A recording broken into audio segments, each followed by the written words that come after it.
So I guess there's a show in Cleveland that's taking a shot at us. Dude, let's not deal with this guy, please. This guy is a problem. Could be trouble. Huh? Dude, I've heard this guy. He's a dangerous guy, man. One of those guys that just brings it.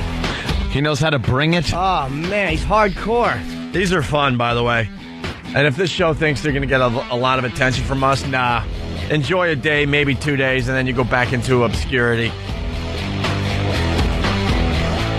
I love these shows because I swear to you, I've been in radio since I was 18. I know the players in this business big time. Yeah. I've never heard of the Maxwell show, and I swear to God. Is that what they're called? I've never heard of the Maxwell show. Obviously, they have heard of us because they're talking about us, and now I'm hearing from our Cleveland listeners that they talk about us on a regular basis. And guess what? It finally got to our attention. Hey, thanks. Thanks for talking us up. Steve from Chicago, I hope you guys were kidding about your time being limited on WCKG. I love your show and listen for about an hour a day, Monday through Friday on my drive into work. You guys rock. I wish you continued success. Keep it up. We're just hearing things about Chicago. Could go either way. That's what I'm hearing. Could go either way. Could we find the story about hate mail being doled out? Because I saw my neighborhood up there. Oh, really? Yeah, we'll get to the bottom of that. Kind of hate mail. Your return address on most of it.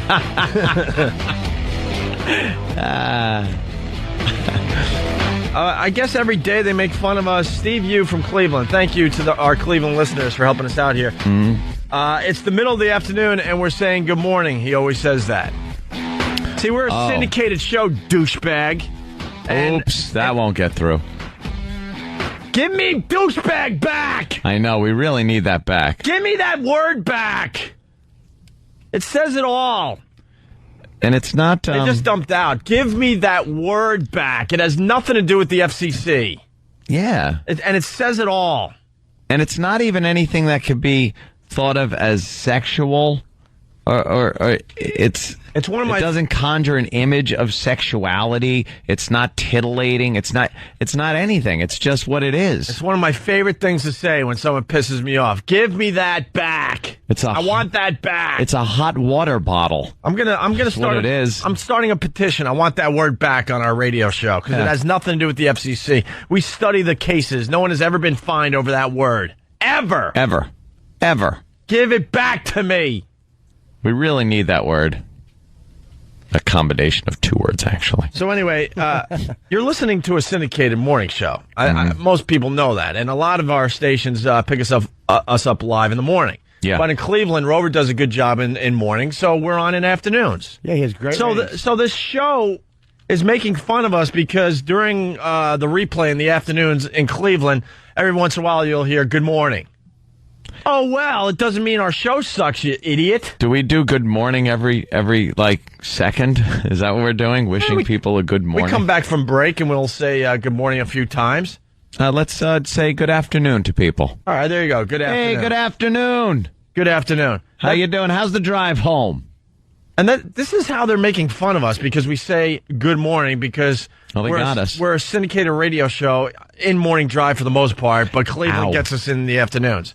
So does that mean that we're less funny? Does that mean we're less entertaining? Because it's a tape broadcast for Cleveland? This is what they had to say, I guess, yesterday? 2 days ago? E-Rock? I really don't know. I don't know this show. More fatties. I'm learning more about it because of what they said. Yeah, this was a few days ago. All right. They said more fatsos in radio. Is from the Maxwell show. More embarrassing fat people in radio. God. WMMS, right? You know what really kind of upset me? And again, I view this as a team thing. Ew. Right. I don't, okay, but... And, dude, so does everyone. I mean, Stan's Bear, you are dude, you're like one of the funniest, dude, you are. I heard you say yesterday. Dude. How many times? Boy, is that a crutch. Is that a crutch?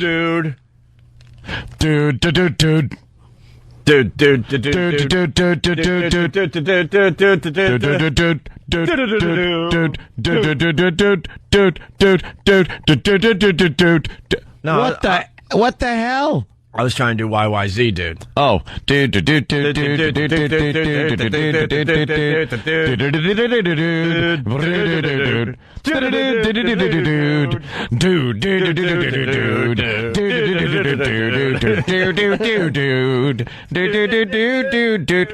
Jesus. Is that him? Which fat slob is him? Is that? Honestly, God, that fat pig in the middle of the glasses? With the goatee and the glasses. Because all three of them are fat radio guys. Do radio people have any self-control whatsoever when it comes to eating? Do any of them? Or is it just...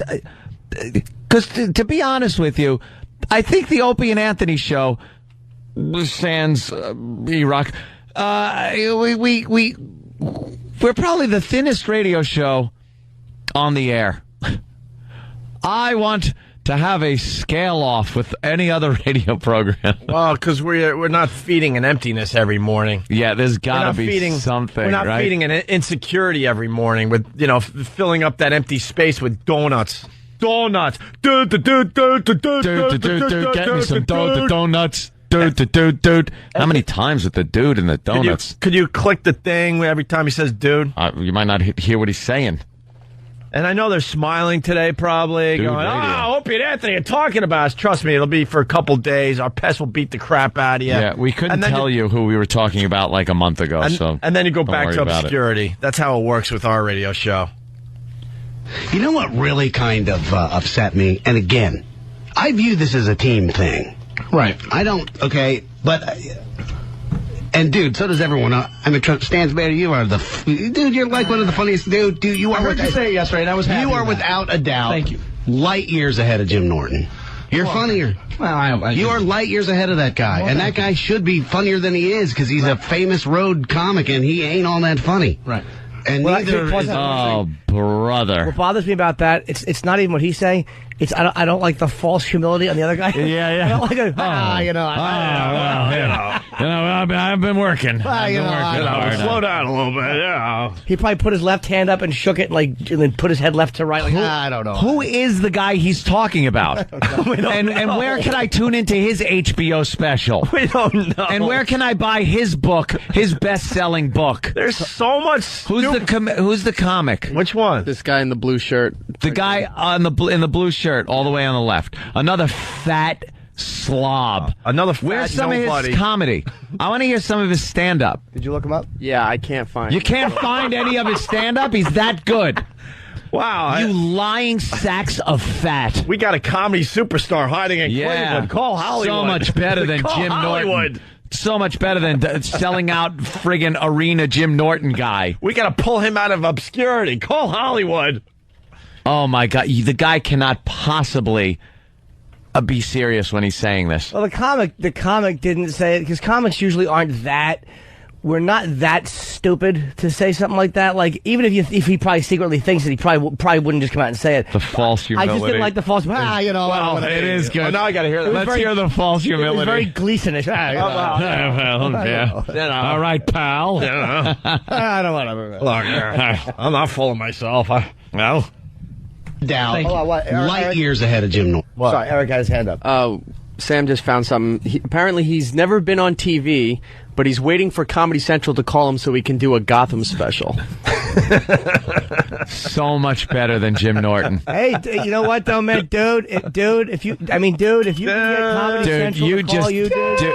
I like how he interrupted one of his dudes to say dude. Yeah. He went like dude. You know what it is? It's like when you quit smoking. I'll guarantee you this guy went to a hypnotist, and the hypnotist said, all right, you're going to say dude every time you want to slam your fat face into the lap of the man you're talking to. Because to control that compulsion, you're just going to say dude. Dude. All right, the Maxwell Show. Dude, you are... I heard you say it yesterday, and I was happy. You are without a doubt... Thank you. Light years ahead of Jim Norton. You're funnier. Well, You are light years ahead of that guy. And that guy should be... Well, I don't know. Thank you, Garrity. Wow, hey. Damn, Gleason. Yeah. That's what it sounds like. You're right. Yeah. Thank you, Mr. Marshall. What a tool. What a loser. The guy running the show, it's just, what a douche. And it's coming in like crazy. Every day they talk about how we say good morning, and that's what they got on us, that they're live and we're, I know. in tape delay. I understand. The local fellas. Maybe someday you'll understand when, oh, yeah, that's right, you'll never be syndicated, so you'll never understand. I'll just include it. Okay. 8 years ahead of that guy. And that guy should be funnier than he is because he's a famous road comic and he ain't all that funny. Right. And neither is Opie and neither is Anthony for that. They're just not that guy. I mean, I guess maybe 10 years ago they were great, but there's a new sheriff in town. Ew. There's a new sheriff. A new sheriff in Did town? you just end your little rant with there's a new sheriff in town? Sheriff in town. I like the voice though. It's very genuine and not put on. Yeah. That's right. Private talks all the time, just kind of gravelly. Just a tough ass MF who showed There's up. a new sheriff in town, and he's eating all the time. Guess there's not a lot of criminals in your town. Well, Not getting much exercise, are you, fatty?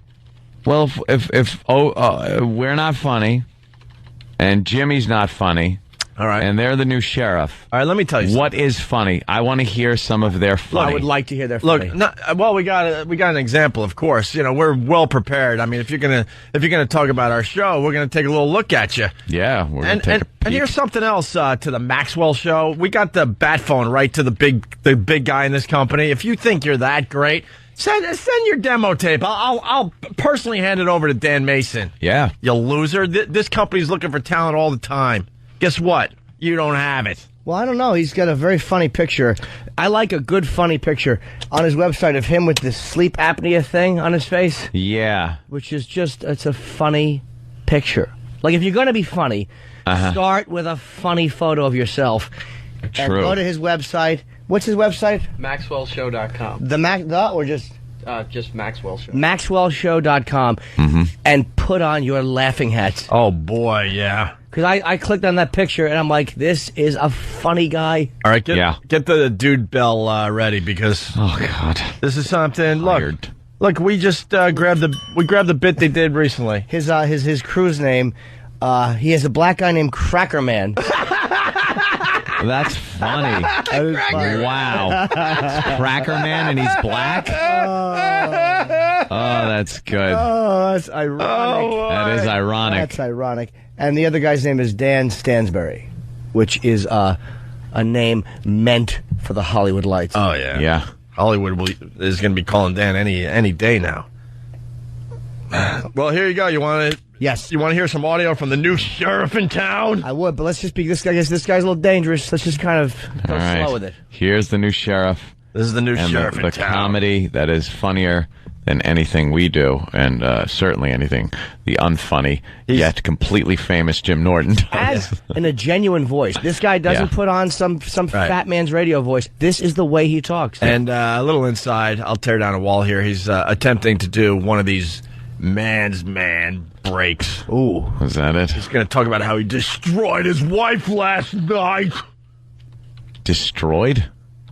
What do they do? Make her listen to his show? I'm not, dude. If we get trashed, we get trashed. But I listen to this clip. He's not a funny guy. There's radio guys that just have to do these over the top I'm a man type breaks. No, you want to destroy your wife. Connor Peterson, or Scott Peterson, he destroyed his wife. Yeah. Here we go. What did I say, Scott? That's all right. Stink. Connor just would have destroyed her another 2 weeks. Here's the Maxwell show. So, dude, I would like to tell you that I destroyed my wife last night. Yeah. Yeah. Yeah. Well, Maxwell, tell us about it. You got to pause for the. That's it. Yeah, the high five.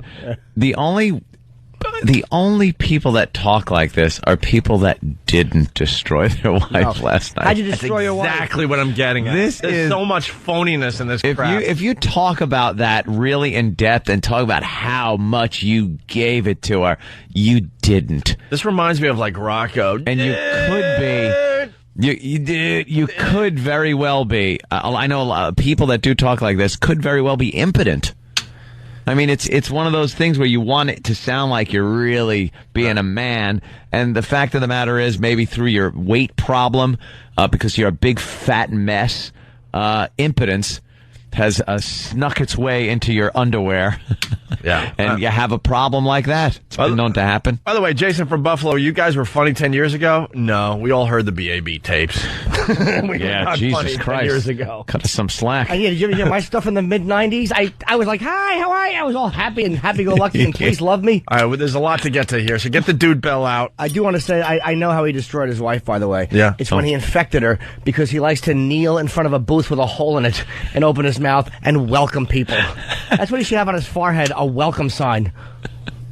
So, dude, I would like to tell you that I destroyed my wife last night. Yeah?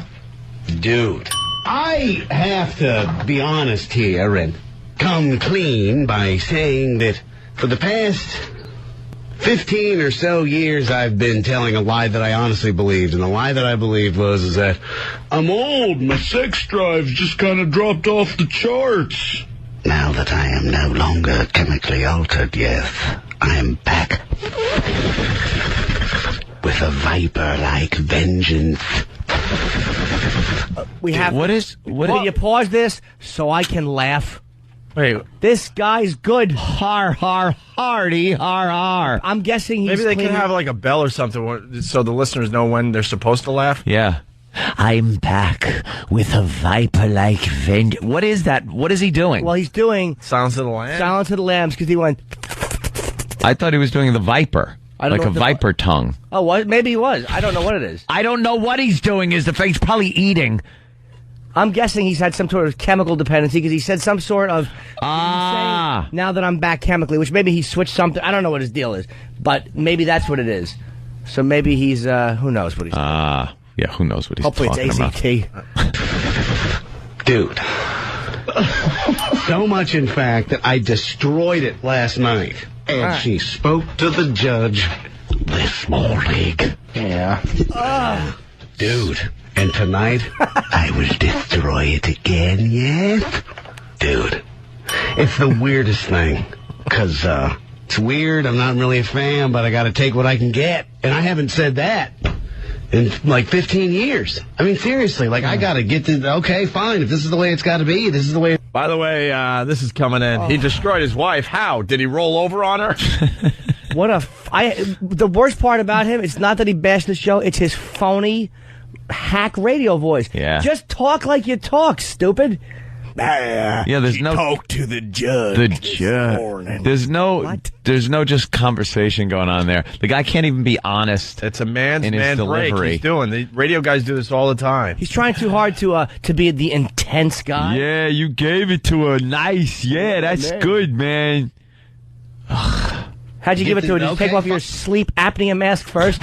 You stupid pig. Yeah. Can't even sleep without almost killing yourself. Dude, if I don't have a mechanism on my face, I'm going to die like Reggie White. Dude. Drop a few pounds. You won't need that. Or sleep on your side, idiot. Jackass. I gotta get to, okay, fine, if this is the way it's gotta be, this is the way it's gotta be. I am destroying it. Good for you. Yes. Great. Good for you. Oh, man. Yeah, dude, good times. Yeah. And she went nuts. She woke up this morning, she was like, did that really happen? I said, and punt. Oh, yeah, dude. What? What? You missed the dude. And what? His catchphrase to end a sentence or a conversation Oh, no. is "and punt." P-U-N-T. I don't believe you. What does that mean? Like he's done. And Punt. Like you're done. Meaning, Like, yeah. Yeah, I but know- if you punt, that means you didn't get the job done. What is it? And he has end punt T-shirts. And stickers. But if you're punting, that means you didn't get the job done. that's his catchphrase. He uses it like He has a catchphrase called end punt. he uses it like, I know what I'm talking about and you're stupid. So "and punt" ends every conversation. And punt. Like next. Like punch out. No, punt. Yeah, I know. But As he's, in football. That means, he's using it as a punch out type Yeah. of yeah, but thing, but it doesn't make sense. that means you're a loser. yeah. That means four downs and you were out. I now know the lie, by the way, that he's been telling himself for 15 years. He somehow put and punt, and he said, this is going to take off. That's the lie you've been telling yourself. No one thinks and punt is catchy or funny. Only a loser with a loser mentality would come up with end punt, because that's like that means you're not winning in football. That means you suck. You're the end punt guy. No one. Yeah. That's do interesting. it, dude. Do it. Say it. Do it. Say it. Do it. Do it. Do it. Do it. Do it. Do it. Do it. Do it. I got my MMS t-shirt on. Do it. Do it. Do it. And punt. Thanks, dude. Wow. And punt. Oh, yeah, dude. I got what I can't say anymore on the radio. Douche chills? Can you say that one, Ant? Yeah. Yeah. All right, I got the douche chills.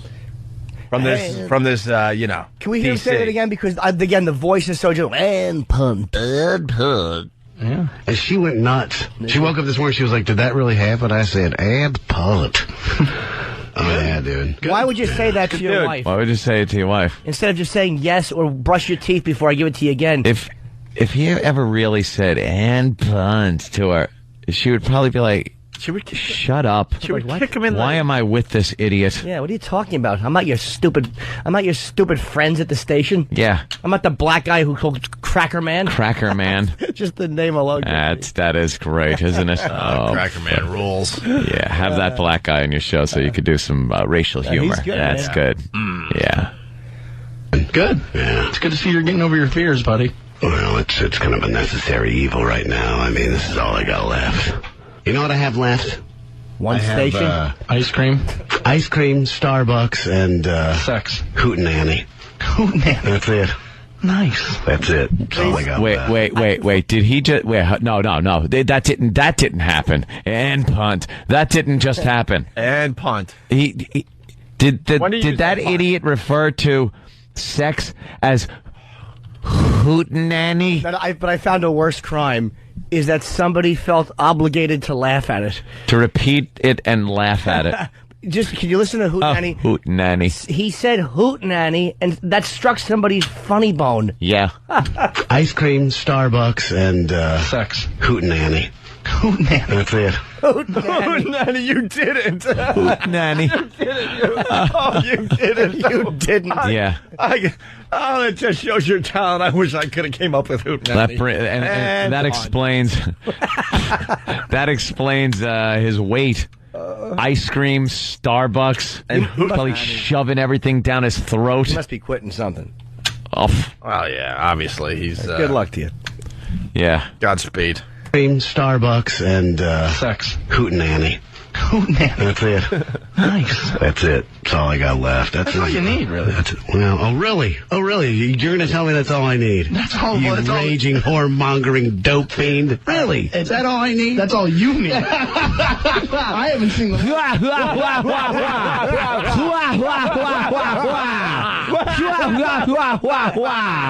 And punt. That's a genuine laugh.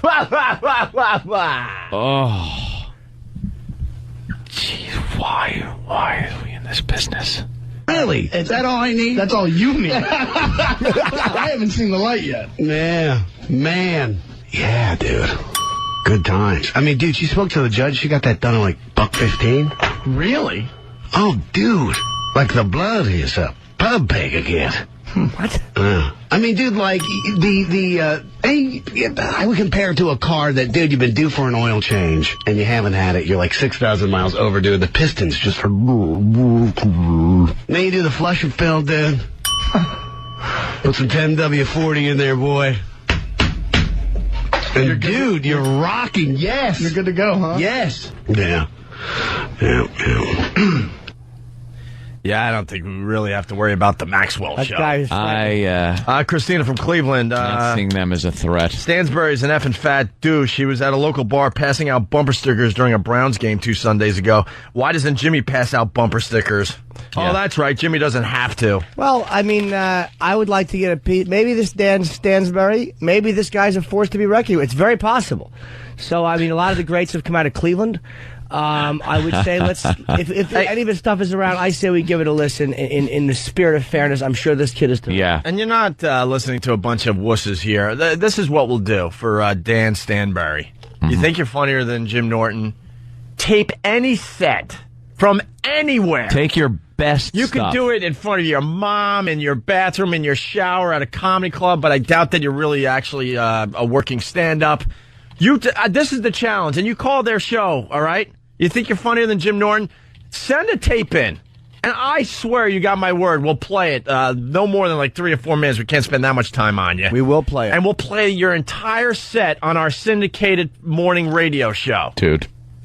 All right? You'll get way more exposure than you get on the stupid Maxwell show. And we'll see if you're funnier than Jim Norton. We're not going to sit here and hide. That's what we say today to Dan and the Maxwell show. You know, we know your show's not funnier. Let's now see if your comedian friend there is funnier than Jim Norton. Well, I don't want to. And punt. That's awful. You know, instead of this phony radio crap, there you go. We challenge you now. You think you're funnier than Jim? Send in a set. Thank you, Mrs. Monicati. And if you're not going to send in a set, then shut your effing mouth. God. Shut your effing mouth, okay? That's what we do today. And that's why we're in the position we're in. A syndicated morning show, because we don't hide behind our stupid microphones. I appreciate it, Grogan. I don't want to. Get the word to the Maxwell show that we want a set from Dan. We'd love a set from Dan. Want a set from Dan, and we'll play it word for word on our effing show. Hold on, what do you say? Okay? He's also, what's the MD stand for, sweetie? Music director. Oh, he's the music director of of MS. God, I feel sorry for the guy. Oh, he's Maxwell's producer, too. Oh, how cute. How cute. And co-host. So this guy's, Wow. And by the way, multifaceted. After the break... Real people of genius. Real people of genius. Yeah, one of their bits. That is a little tease. One of their bits. Wow, what an original idea, first of all. It's topical. It's timely. But I want to make this perfectly clear again, okay? Because the Maxwell show, just casually saying that Jimmy's not funny, even though he's got an HBO special that's going to set the world on fire. That's right, dude. And they're all brave behind these things. Yes, dude. So now we call you out. You think your guy's funnier than Jim? I don't care. We'll give you 3 weeks to even train. 3-4 weeks. We don't give a crap. Send us a set. And we'll play it right here on our show. And don't come up with some lame excuse. We're talking to well over 1 million people every single day. That's great exposure for some nobody in Cleveland. And we'll see how funny you really are. Good afternoon, sir. Oh, by the way, there will be no set sent to us because they're a bunch of just no. They're just full of you know what. I would. The radio's filled with guys like this, all brave, but when you call them out on it, they just run and hide and just kind of go about their business and make believe they didn't hear this. And we won't edit your set. I got to promise the guy that your set will not be edited except for any type of language we can't play. But no, we're not going to chop your bits to make you look stupid. No, of course not. Whatever. It's, I don't want I don't know. Business is filled with these guys. One old crow at that. They're one market sensations, and in this case, this guy's not even a one market sensation. No, he's not even a sensation in one market. He's not even a sensation in one market. He's a fat slob. I understand We're what the premier show for XM Satellite Radio, and we're still on about 20 regular radio stations. So bring it on, Maxwell. Bring it on.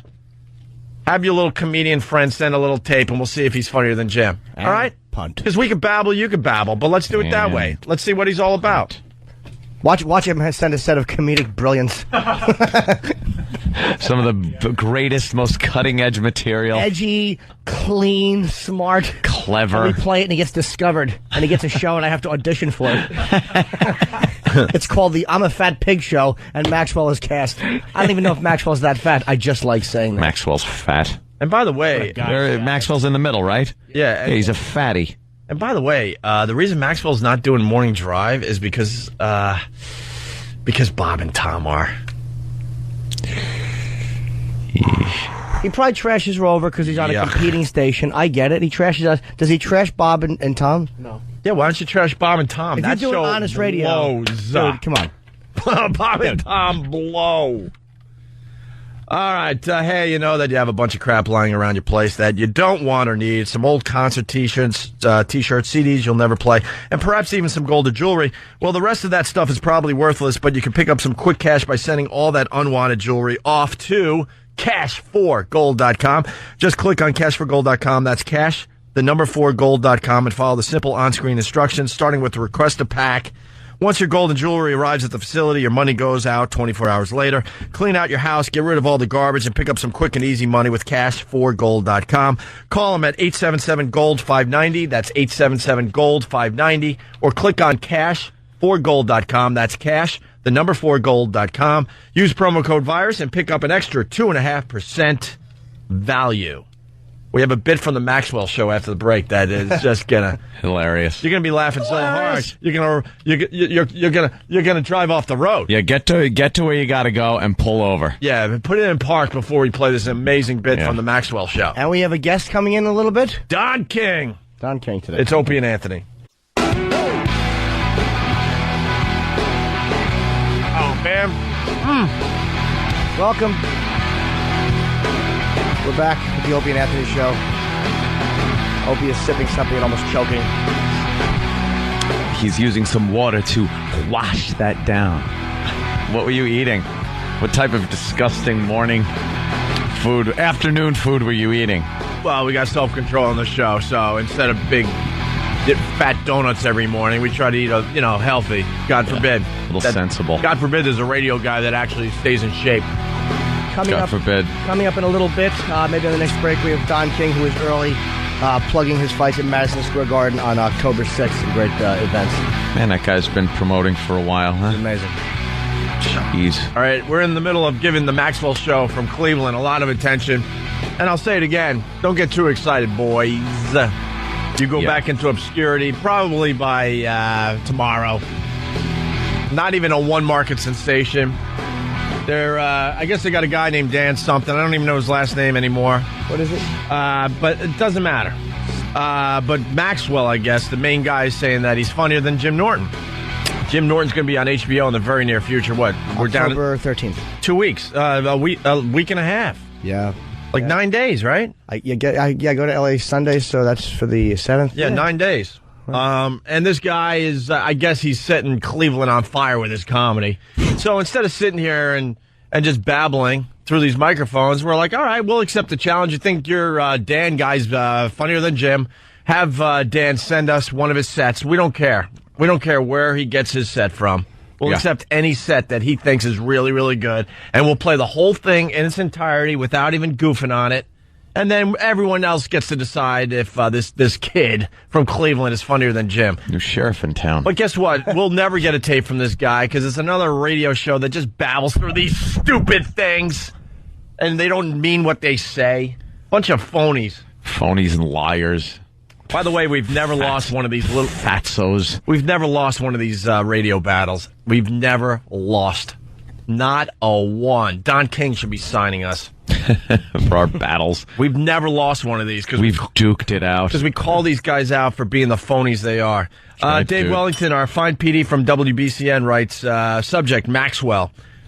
This guy's a no talent. He's been hounding me since my Vegas days for a gig. He is like a poor man's grease man without the talent. I could get more ratings from putting an ashtray in the studio than that hack. An ashtray. You hear that, Maxwell? Now that's funny. You hear that, Maxwell? He'd rather just place. Let me make this perfectly clear for the listeners. This is what you would hear every day, and this would get more ratings than you. All of a sudden, the mic would be live, and you would hear the placing of the ashtray in front of the mic. And that's all you would hear for 4 hours, and Dave saying it would get ratings. Way more ratings than you. An ashtray in front of the mic. It's ashtray in the mornings. I know, this guy was pretty funny, though, man. That break he did on giving his wife destroying her. When he used the voices. Is that what he means by poor man's grease man? Like he tries to use the little voices to enhance his stories, like Grease did. I was slinging lead there. And I was part of the Washington SWAT team. Yeah. Grease Manelli. Grease Manelli. What do you call his drinking again? What was it? Bone dry. Oh, yeah. So I had a bone dry. I had a bone dry martini while I thought things over. And then I grabbed my weaponry and weapons of mass destruction. I grabbed and went out. No, it was delivering justice. It was always like old school, though, like get. That's my get. My get. Yeah. Dave continues. So Maxwell, a guy that you sent a lot of tapes to, is saying you're a hack and that he could get more ratings from putting an ashtray in the studio than you. And then he writes, how many cartons of smokes does he go through in a day? Way to grill him, boys. All right, we're going to have the big announcement. We're going to Boston for their Halloween show. We'll have the announcement on our show. You want to hear this bit? This is the real people of genius. And this is a Maxwell bit. Yeah. All right. The guy who trashed us saying that we're not a funny show. Not a funny show. Okay. Yeah, new sheriff in town. Yeah. And this is what the sheriff is bringing. This is the type of justice the sheriff is doling out. Yeah. Look out, people. Here it comes. Real people of genius. Real people of genius. Today we salute you, mister, driving around in a crappy car with thousands of dollars worth of accessories on it and a loud muffler guy. Mr. Driving around in a crappy car with thousands of dollars worth of accessories on it and a loud muffler guy. There's so much about you that pisses me off, I don't even know where to start. He really is a rageaholic. Let's start with those stupid decals you put all over your car. For a minute there, I thought that might have been one of those high-powered Formula One race cars, but much to my surprise, it's a Civic. He's totally dumbfounded. Thanks to you, mister, driving around in a crap... Dude, I don't know if I can get to the end of this. All right. First of all, Than brings up a good point. There are times when we do this radio show, I feel uncomfortable because I know people are going somewhere else because maybe we're not on our game, right? Yeah. That's what I'm feeling that right now, even though we're like just pointing out how awful this is. I don't know if we can play the rest. And this is like, they must have been really excited to play this. Than brings up a great point. He says, this isn't even a parody. This is pretty much just doing one of these commercials. Right. Because these commercials are just... this is what they've kind of degenerated to over the years. You know, I'll admit it. It's kind of a tired campaign, you know? Sorry. I understand. You know, I enjoy the beer. I love it. But the campaign itself, maybe you could move on. They've had better ones. They've had, well, when this first started, it was new, unique, kind of funny. You know, they brought some irony to it. Now they're just kind of, all right. And this is an example of exactly what the commercials are now. You could absolutely have the guy that voices those commercials do this line by line, and they would play it as a commercial. So it's not really a parody as much as they're just doing one of these commercials. Right. And whatever they're doing, it's not ironic, and it has the humor value of a mind collapse. You're not making a point by doing that bit, you cornball.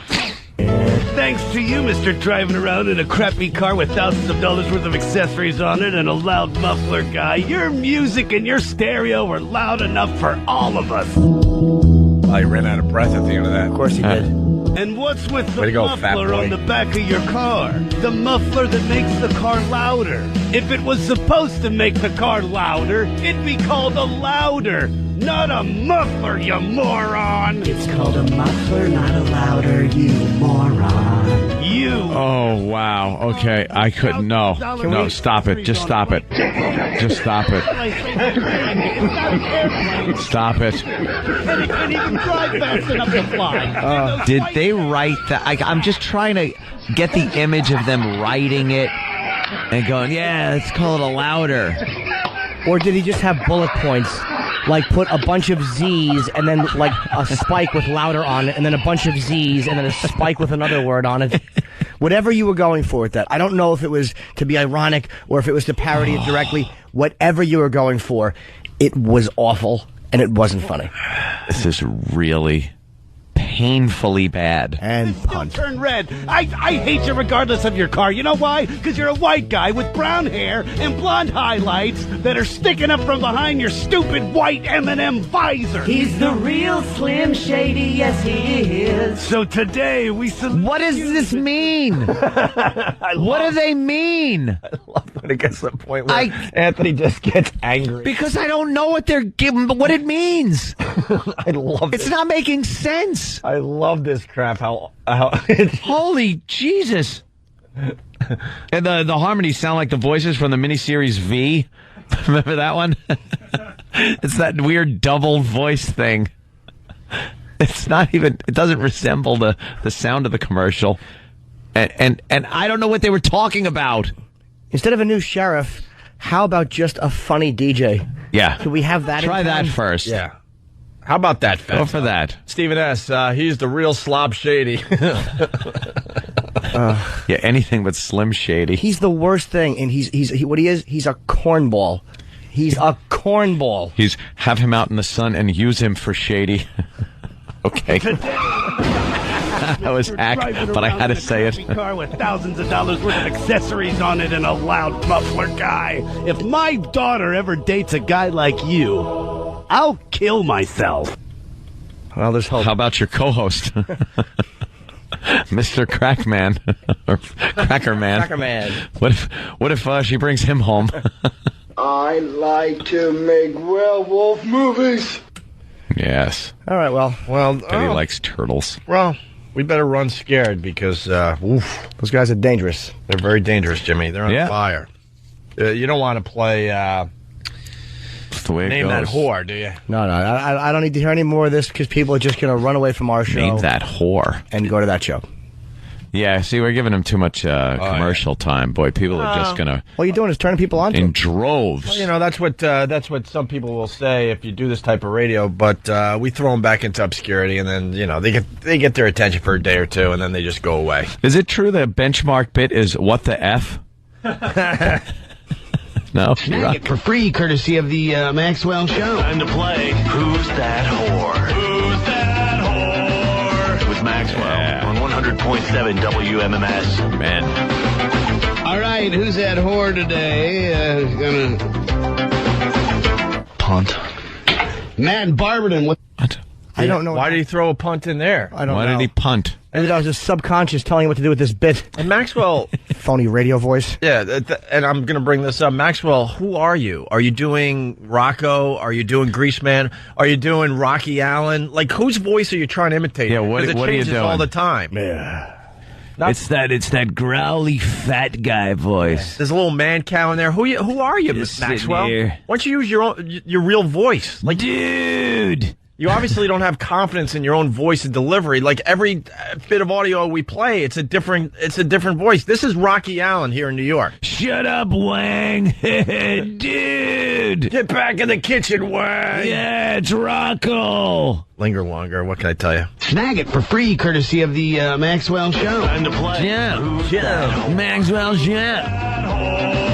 With Maxwell on 100.7 WMMS. Got you. Got it. All right, who's that whore today?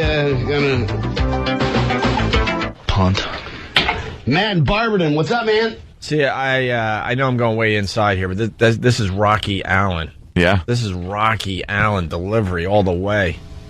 Oh, wait, stand by. Matt, how are you? How's it going? I'm good, dude. How are you? Matt? How are you, Matt? Matt. Yes, Matt. Yeah, Yes, how are you, Matt? I'm good. Are you there, Matt? I am here. All right, Matt, listen carefully. We Matt! each have our own individual dreams and goals, but we are best friends. We grew up together, and we'll still support each other. Hey, Matt, who's that whore there? Is it Beyonce? Beyonce knows. You nailed that whore! Wow, dude, you got it. Hang on the line. Wow. We were not expecting that. No. Oh, my God. That's what he should say if a laugh came. We were not expecting that.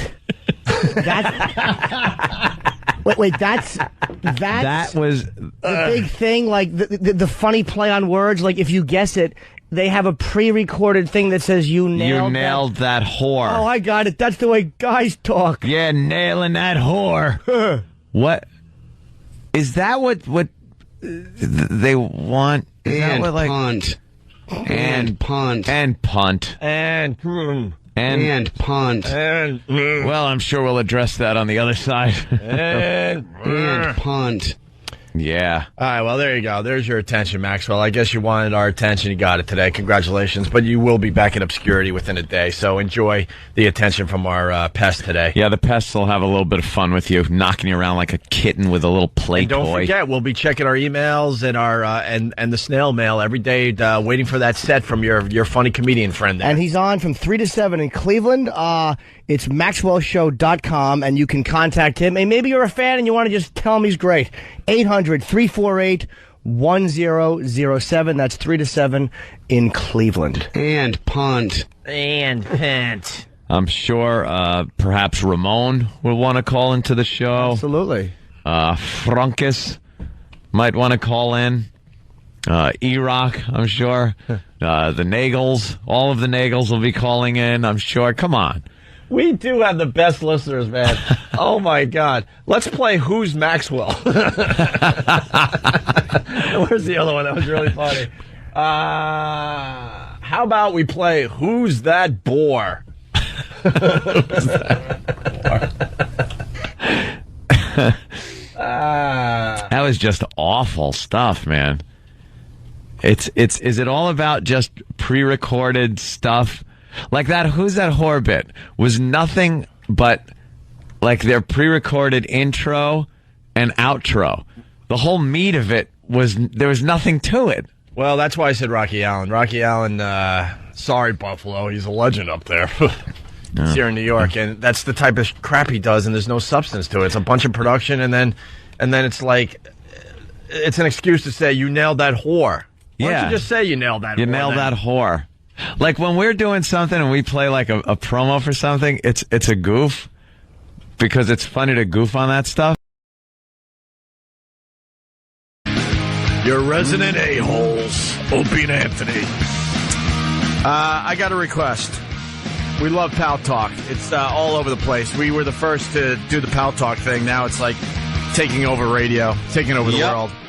Just a request, and I hate to do this, but please don't show your asses, girls, when Anthony's ready to do a live read. Thank you. Holy mother That would of really God. help me, Opie, run a tight ship here. That destroyed me. During the commercial break, it was Anthony's kind of turn. I mean, not that we're that organized, but I figured Anthony was going to do the George Carlin read because I'm trying to shove like food down my throat because we got to try to eat breakfast in between the hilarity.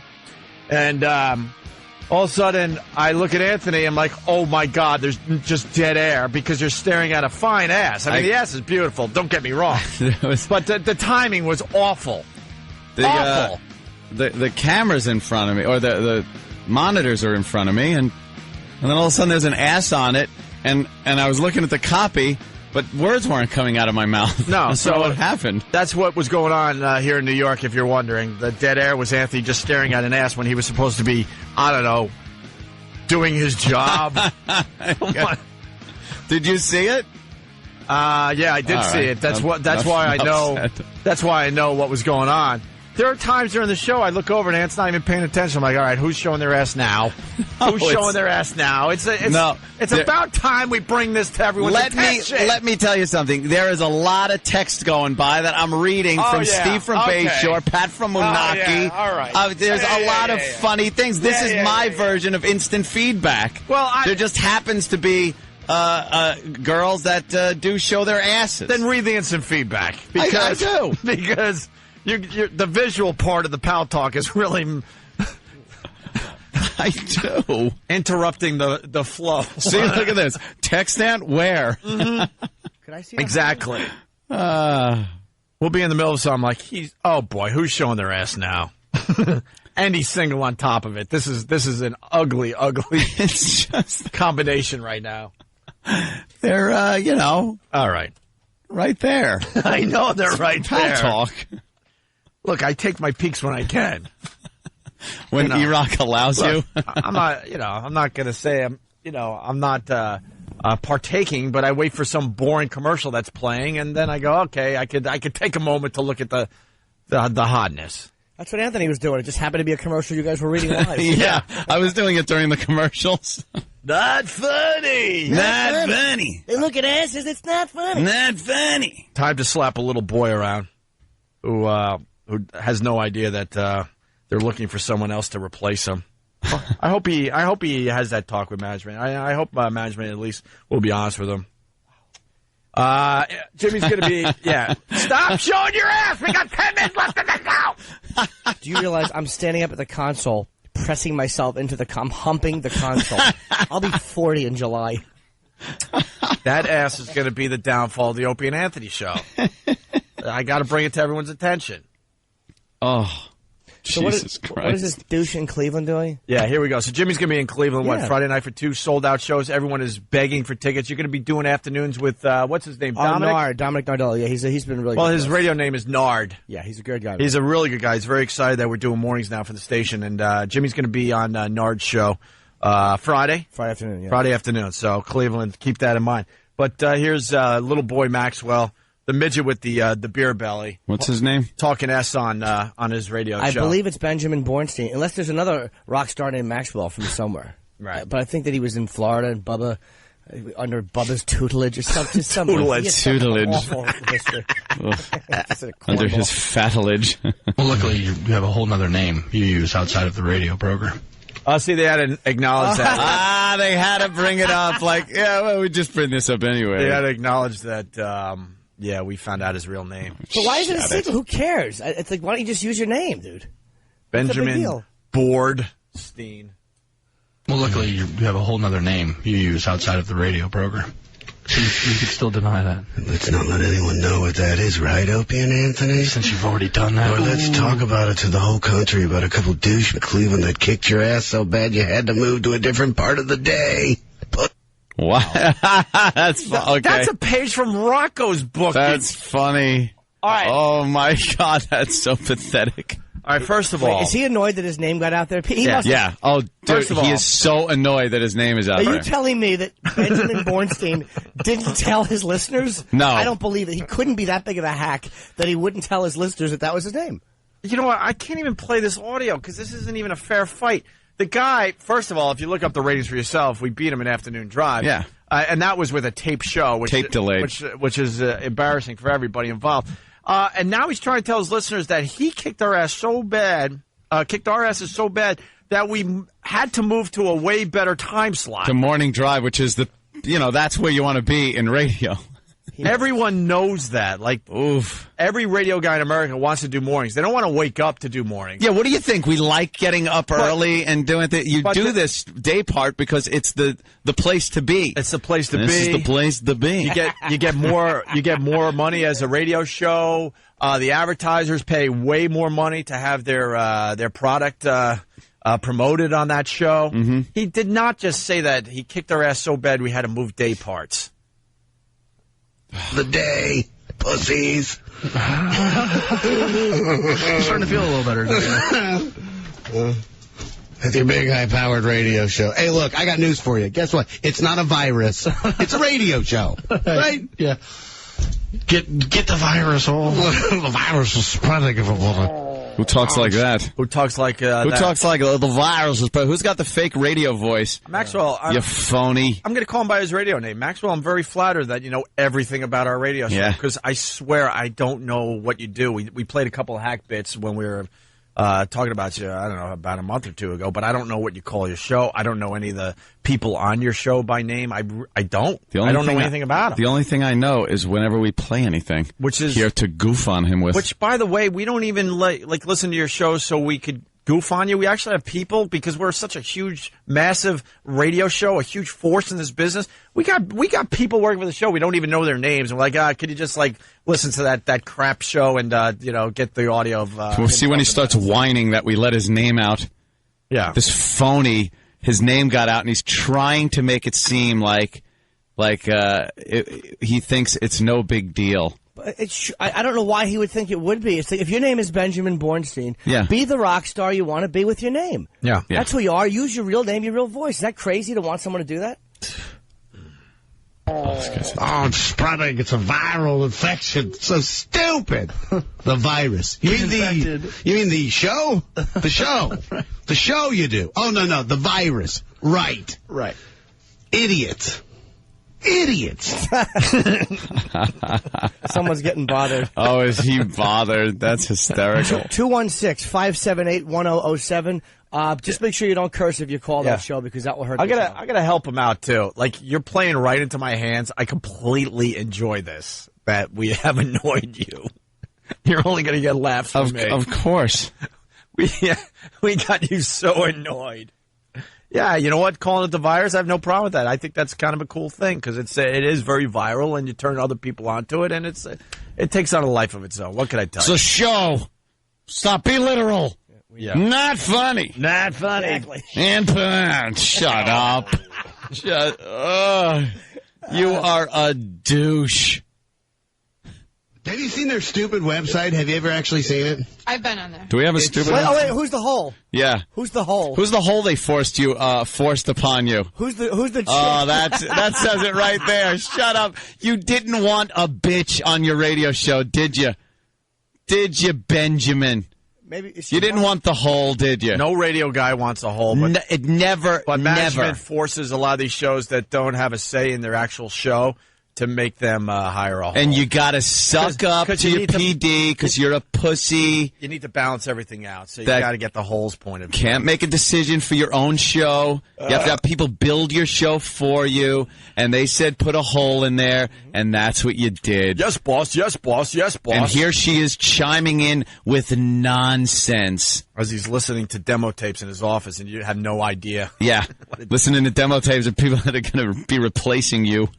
Maxwell, men are talking. Shut her up. Yeah. Just tell her, look, men are talking. Yeah, that's what you want to do. That's what you want to have happen when you're trying to be a tough guy and take on another show, is have your bitch chime in. Yeah. I've been on there. It's, I looked at it, on Friday, because I guess they were talking about us on Friday.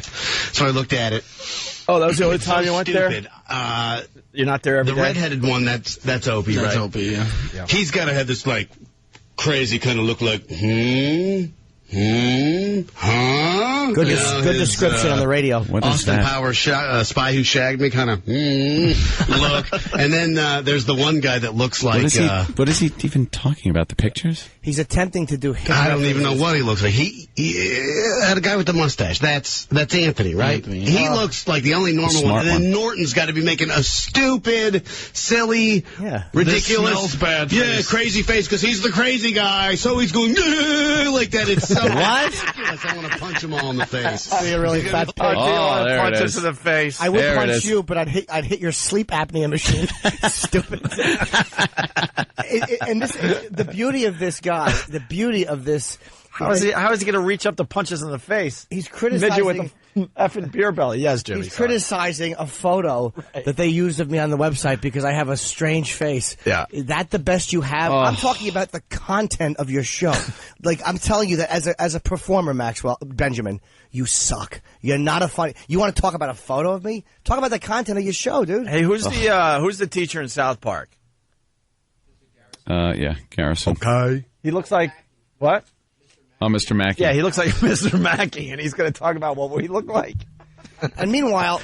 He does, right? Thank you. You go to his website, and isn't his head superimposed on a basketball player? Yeah. Oh, you cornball. He has online interactive games that he inserts his face into. Does he? Ew! Oh, stop it. And he's a rebel, too, because he has a Starbucks logo, and he has the line through it like, I don't do Starbucks. Oh, wow. Look, wow. You're a madman. Whoa. You're crazy. What's Their big show highlight is the Indiana Jones trailer. Wow. All right. That's nice. We don't drink Starbucks. We don't do it. We don't Punch like him all in the face. He's going to be holding his microphone. Oh, sour milk. So stupid. So, are you going to try to punch me in the face? That's all I need to know. Because I will book a flight tomorrow, if that's a guarantee. Are you going to punch me in the face? It's just silly. And then they went on and gave out, my real name. Right. And so... that's such a big coup. Wow. Hey, Chunk, Snoop Dogg's real name is Calvin Brodus. You hate him now, right? Huh? Isn't he a scumbag? Kid Rock's real name is what? Bob, is it Richie? Oh, this bothered him. Okay, look. Rover's real name is Shane French. You hate him now, right? Huh? It's so stupid. He is so bothered. And how bothered is he by this? Because He is so pissed. He knows his name. Snoop's real name is... You're comparing yourself with Snoop. He had to look up other people's names and say them because he was so angry. And we know Snoop's name because it's been set up. Snoop is not pretending to be what he's not. Snoop's a gangster. Yeah. You are a little fat man named Benjamin Borstein who's trying to be a rock star. That looks like Mr. Mackey. You look like Mr. Mackey. You're not a rock star. Okay. That is sad. Oh, everyone That give is it up. just sad. It's like, dude, you're not trying to give out your real name. It was given out. Dude. And I don't think it's a big coup, actually. I don't think it's a big deal to give out your real name, and it shouldn't be. If you're a real performer, you should give out your real name. He's embarrassed by his name. It's very obvious. Why? Benjamin Bornstein's a rock star name. I hate Opie, my name, and I've said it for many, many years, but I'm stuck with it, Acknowledge you hate your name, and that's why you changed it. But this is he wants something that he thinks sounds cool. Yeah. What's the last name he uses? Maxwell something? Oh, it's so... Smart? No, it's something. It's going to make your scalp tingle when you hear it. It's so awful. Right. I want to punch him all in the face. Do you, Benjamin? Does Benjamin want to hit me or does Maxwell? Which one of you guys? Is it the soft-spoken one at home that does the baby diapers, or is it the tough guy that shows up to work? We're going to go a little late, so I hope some of the stations stay with us. I just hope Cleveland stays with us. Yeah, stay with us, Cleveland. Jeez, yeah, please. Because this is too good. Here's the next clip. The stuff that's not true that people say, I could care less about. Talk about all you want. You know what I mean? But when we're going to be called out for being liars and like putting on this facade like we know everything there is to know about them, the only thing I know about them is Sex for Sam and Norton. That's it. That's good boy. The only two things about the show I know. Good boy. The whole good wow thing, which for the longest time in Cleveland stood for "we're out of work." 40 share. We had we're it. out of work. Hold on a minute. That is a W and O and a W. Wow, stood for we're out of work. It's funny. Well, we were out of work, but we got paid the entire time. You did? We became even bigger because we were out of work. We became national superstars. Can you look at the picture? International superstars. But yeah, I guess you're right. Look at the picture on his look at the picture on his site. His head is imposed. There's a smiling face with his awful glasses. And there's a picture of his head on a Cavaliers player. And you're complaining about my photo, you silly goose with a fake name? Is it LeBron? Is he put his head on LeBron James's body? Because that's the type of body you wish you had, right? Yeah. What are you doing, Benjamin? Yeah, really, stop it. Benny Bornstein, what are you doing? You're not going to win this battle, and actually we're very happy because we need people to know that we're on in mornings in Cleveland, so you're really doing us a huge favor. Thank you. What's the matter, Rockstar? Work. In which will happen again here. Oh, absolutely. Rest assured, you'll lose Cleveland. You'll lose it. So, I mean... But you won't talk about it because that's what you guys do. We're the greatest in the world. Shh. It's a virus. We actually talk about every market we lose. We talk about every negative thing more than we should, silly boy. We talk more negative than positive, I think. Yeah, it's like this virus. It's almost like a puddle of AIDS. It's a virus like that. How about this? You get infected and you slip. A puddle of Benjamin Bornstein. Let's change it to that. How about that? I'd rather have a puddle of AIDS than a pile of fat fraud. Benjamin Bornstein, rockstar. And the guy goes, "There's a name that you use outside this radio show." You mean the one on your birth certificate? No, you created a name. Look on there. It's Maxwell something. And it's gonna make you physically embarrassed for him. A puddle of Benjamin tears because his radio career never took off. He's so sad. And let me tell you something. Let's say, God forbid, we lose Cleveland. Well, then we're still on about 15 other stations and all over XM. So what are you doing? What are you doing? Everybody in radio wants to be heard by more people. You're still being heard by one city and just a small part of one city. That's terrific. Like you get infected and you slip in a bucket of AIDS.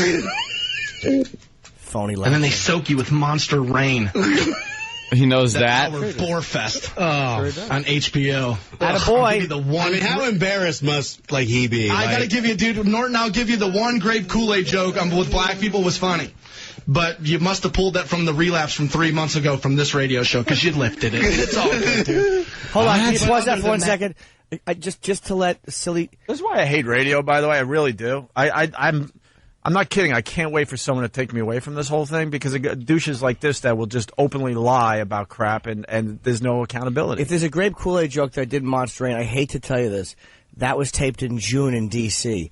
So 3 months ago. I didn't know you existed when I taped that show, and you know that. So at least you just tell the truth. That's all I'm asking you to do. I'm being very honest. You watched Monster Rain like a good fanboy. If you didn't like it, why watch it? Yeah. Don't be stupid. Don't torture yourself. If people think I suck, they don't watch me. Good. Don't. But you watched it, fanboy.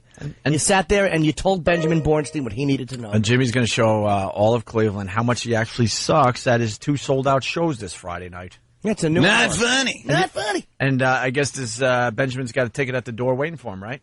It's just that would be just of course if he wants to come he wouldn't come, and neither would stupid Stansfield or Stansbury. I love it. Why is he lying and pretending he doesn't know who Opie?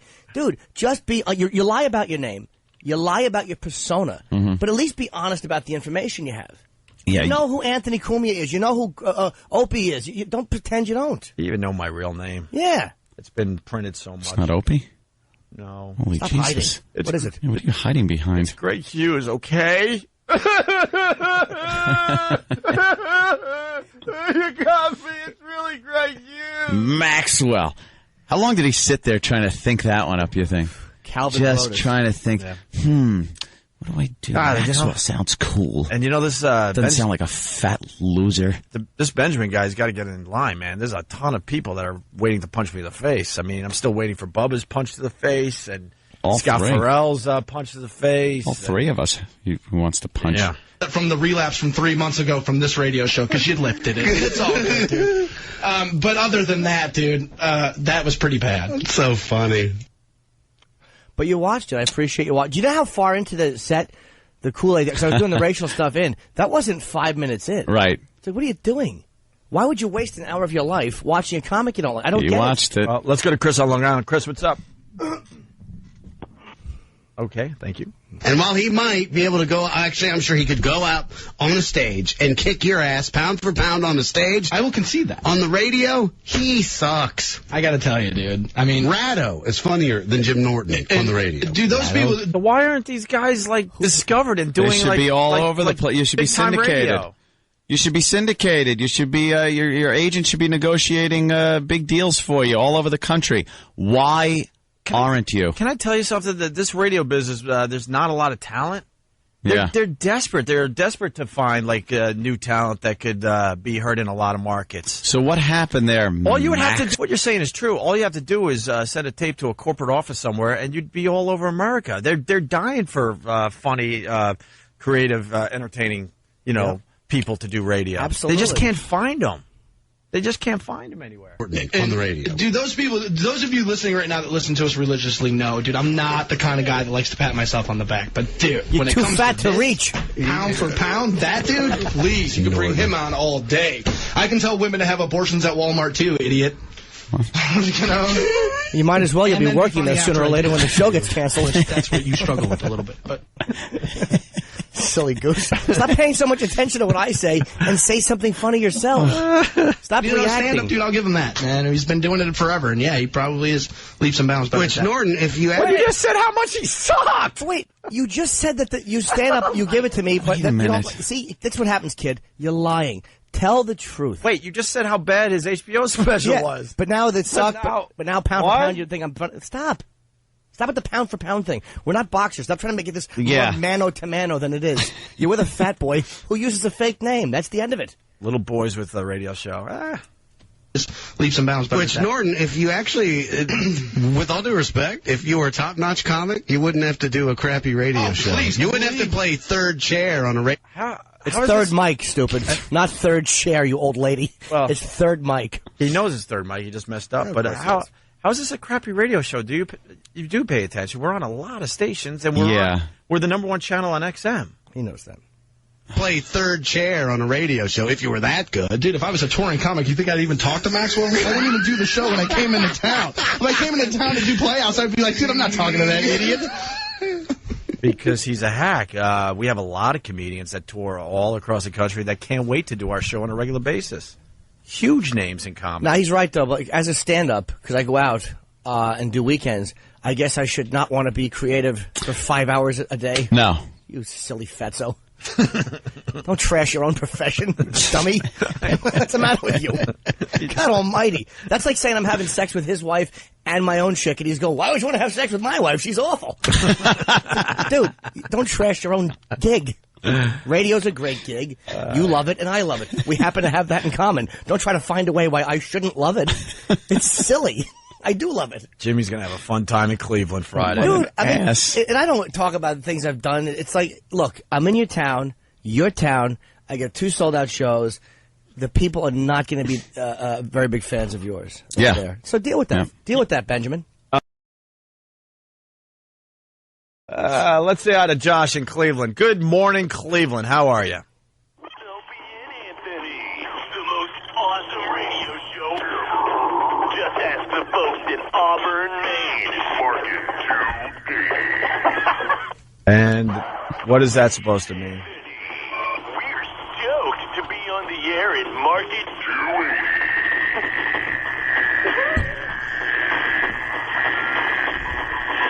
Huh? I don't know. I guess they got us. What was that? What was that, Sam? Maybe you could explain for everybody here. What? Well, You mean me? on Maxwell's show yesterday, Yeah. he pointed out that all the markets that you're in, for the most part, are smaller than Cleveland. I didn't account for the fact that if you add them up, that's bigger than Cleveland. But he said they're smaller than Cleveland, and then I brought in some audio that I found because he, in his spontaneity, was able to predict what a promo might sound like in Market 280 where you guys are in. Oh, and wow. Very Wow. clever. Very clever. That's good. But we're on in the #1 radio market. Yeah, see, it's kind of hard to goof on Maine. some of the other markets we're in. Yeah, we're in some small markets. We're in about 20 to 30 of them. And if you're just in that market... That would really suck. That would really suck. But when you're in, market #1 in the country... Let me see here. Oh, just a God, list is he grabbing at straws, you fat little man. This Maxwell douche is a loser. He's on one station, and if you're a radio guy, you want to be on more than one station, and he's making fun of us because he picked out one small market and made a promo out of it? Yeah. Here's just some of the stations we're on. We're on in New York City. That's kind of a small market, I guess. I guess he's right there. We're on in Boston. We're on in Cleveland. We're on in Rochester, New York. We're on in San Francisco. We're on in Providence, Rhode Island. We're on in Grand Rapids. We're on in Albuquerque, New Mexico. We're on in Buffalo. We're on in Baton Rouge. We're on in Tucson, Arizona. We're on in Flint, Michigan. I guess he's got us there. We're on. Flint is the big get, by the way. We're on in Syracuse. And you know what? We don't even list the main station and other like small stations that we're on the main list. Yeah. So what are you getting at, dude? Yeah. You're on one station. I just named how many? 2, 3, 4, 5, 6, 7, 8, 9, 10, 11, 12, 13 stations, and this list is bigger than this that I have in front of me. We're on where you are on. So, we're on in Cleveland. That's where you are on and only on. All right, so what we do is this guy can't find anything to really... Right, so we're on in Cleveland. He's on in Cleveland. We're on a better day part than he is, so he even loses the Cleveland battle as far as radio guys go. But let's just make believe it's a wash. Cleveland takes out Cleveland. Yeah. We still have all these other markets that you're not in, douchebag. And then how about you just put the #1 market in the country on there, New York City. Right. I heard the pest just destroyed him yesterday, where the phone screener was begging for the pest to stop. Oh, by the way, when we do these little attacks, you think it's a cute little thing that's going to last a day, maybe 2 days. Wrong! It goes on and on. It gets uglier and uglier. You got the pests that are digging for all sorts of information. Have fun, fat boy. Because Benjamin Bornstein is he's just a phony. He'll never put any of those callers through. He won't. All right. Because he sucks. He'd sooner walk off his show. He couldn't have left his show. Did he really leave his show early? Yeah, he left his show an hour early, I'm hearing. Because he's on some kind of webcam, and all of a sudden, you see him leave the studio, and then it's just a microphone on the webcam when he still has an hour of his show left. And he had this to say about the pest. Oh, this is just gonna rile him up a little bit more. And they do a cattle call, apparently, begging their army, the O&A army, and one car shows up. You can actually look at the picture; it's on the website. Check that out. You'll be thoroughly impressed. One car, great big radio show. That's Call them and bother them. Really? Yeah, taking them. Email them. Really? Yeah. You know how many emails I took today from their listeners? 3. See, this is Rocco crap. He's such a liar. He just lies through his teeth, and there's no accountability, and that's why we have absolutely no respect for you. And the radio business will have no respect for you in the end, you liar. Dude, you don't know what you just did. So what? So you're claiming that only you got 3 emails, and your listeners were supposed to believe that? One car showed up where you broadcast. We didn't tell people. We didn't have an all-out attack to where you broadcast yet, you idiot. The bottom line is this: he's lying, and people know he's lying, and everyone else at the station should be made to know that he's lying. Yeah. The phone screener, the bot said, "Please, we are not built to take this volume of calls. Please just stop calling. He's not going to put you on." Yeah, they were saying the phone that. Screener. The screener was begging Benjamin, stop lying. To have the people stop calling. Stop lying, Ben. You're not going to put them on your show, Rockstar. You know it. Just a fat little man who is sitting there and lying to his listeners. 3 emails, huh? Yeah, 3. Oh, boy.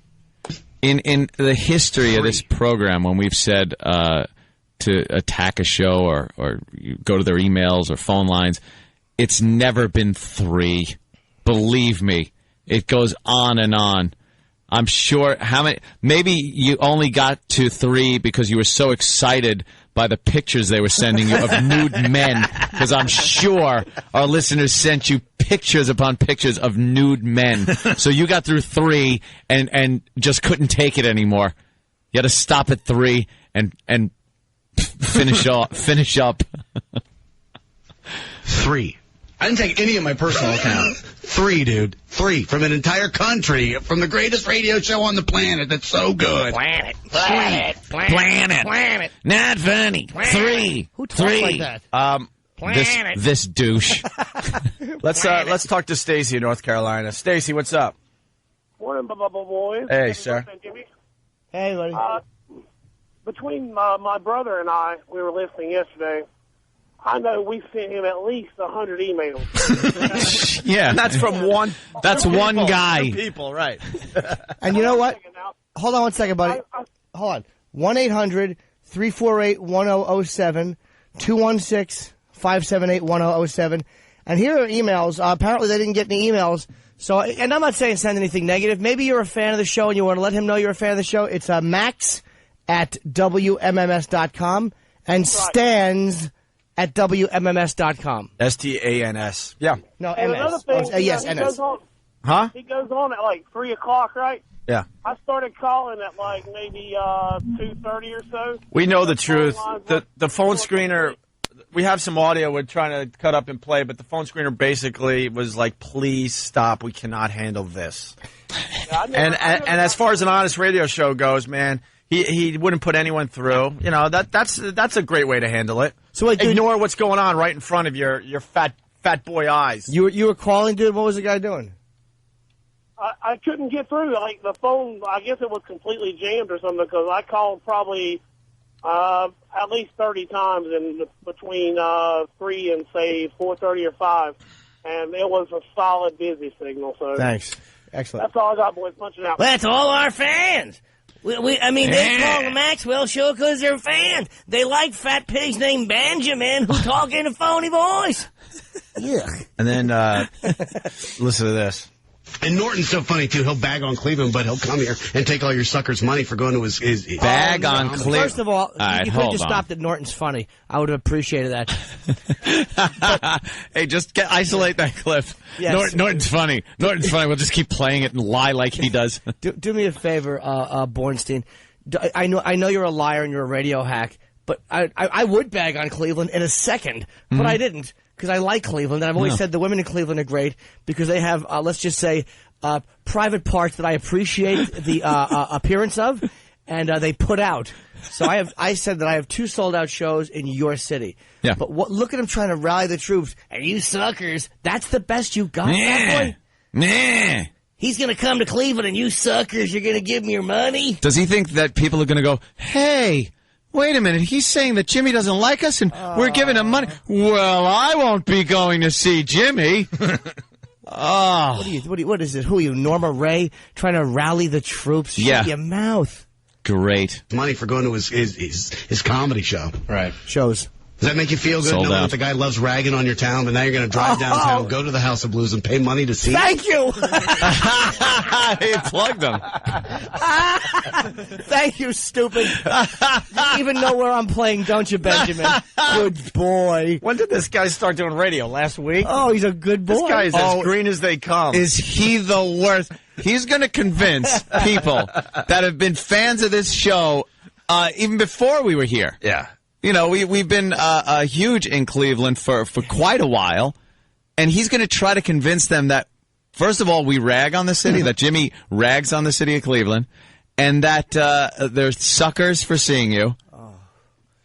Dude, I'm actually embarrassed for him. I know, it is embarrassing now. Why does it always reach the point where you start going like, oh, this guy doesn't really get how this works. Dude. This guy doesn't really get it. You can hear in his voice how frustrated he is. Just going for the local angle, like, what are you guys doing supporting now? That's what he's basically... He can't deny the fact that somebody from New York is coming to Cleveland with 2 solos. He can't deny that. Yeah. And that's just because the show is popular. Yeah. Yep. So he has to combat it by going, you guys are suckers for giving him your money because he Shut up, Maxwell. Well, that's what radio's attempting to do. They're trying to say that local radio is God. You know, the reality is most local radio blows. And most people don't care if an entertaining show is from another state, another city, as long as they're being entertained as they go to work. And that's what we do. That's what we're doing for Cleveland and many, many other cities across America. And you could see Jimmy and myself.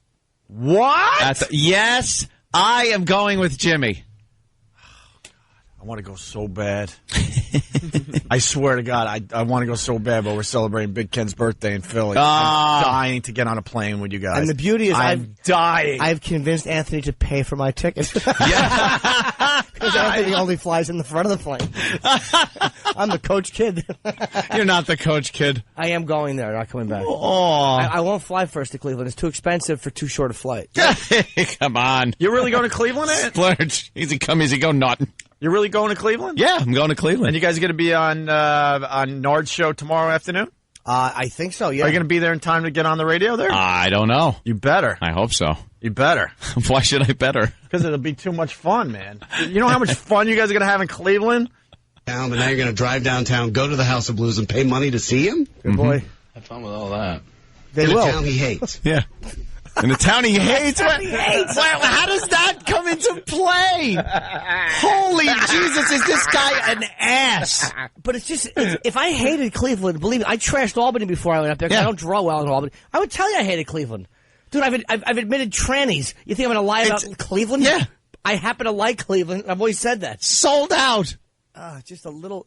Stop! You're not meant to do this, Benjamin. You're not. You're a little fat mama's boy. That's what you're meant to do. Eat some kugel, Benjamin. Hey. Show up, and see how much these. I'm not going to make these stupid idle threats like you do. I'll punch him in the face. Punch him in the face. Just show up, and see how the fans react to Jimmy on stage. And you tell me if they look like they're being bamboozled out of their money or they're having a damn good time. No, you are a tool. This has become the hottest ticket in Cleveland. It really has. Oh, yeah. I think there are people going to just show up at the House of Blues even if they don't have a ticket at this point. Oh. And breaking news, Anthony's going up there with Jimmy. That's right. Good. And I messaged the fat boy Maxwell. Let's see what kind of radio you really could do. And then once you have a whole show taking actual phone calls, because you know it's happening. It's right in front of you. Stop being a phony. Stop faking it. And take some phone calls, and let's see what you got. What kind of chops you got.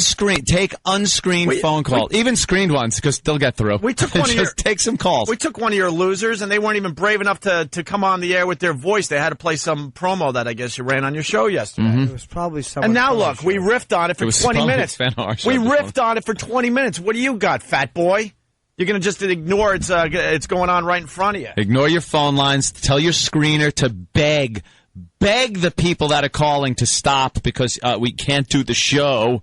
By the way, the attack that we did yesterday was cute, but let's go, fellas. Step it up. Step it up, Pesh. Step it up. Full bore. This guy is... Step it up. Douche number one.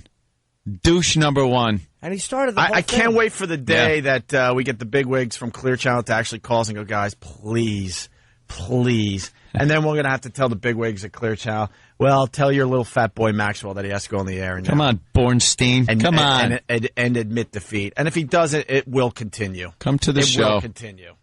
He hates. Got it. I mean, we can do the set for you real quick. Stupid, dummy, ace, burn victim, stupid. Done? Exit stage right. Forgot pedophilia. Jimmy leaves to the left. Forgot the. I wish I was Robert Kelly. I could be if I looked like you.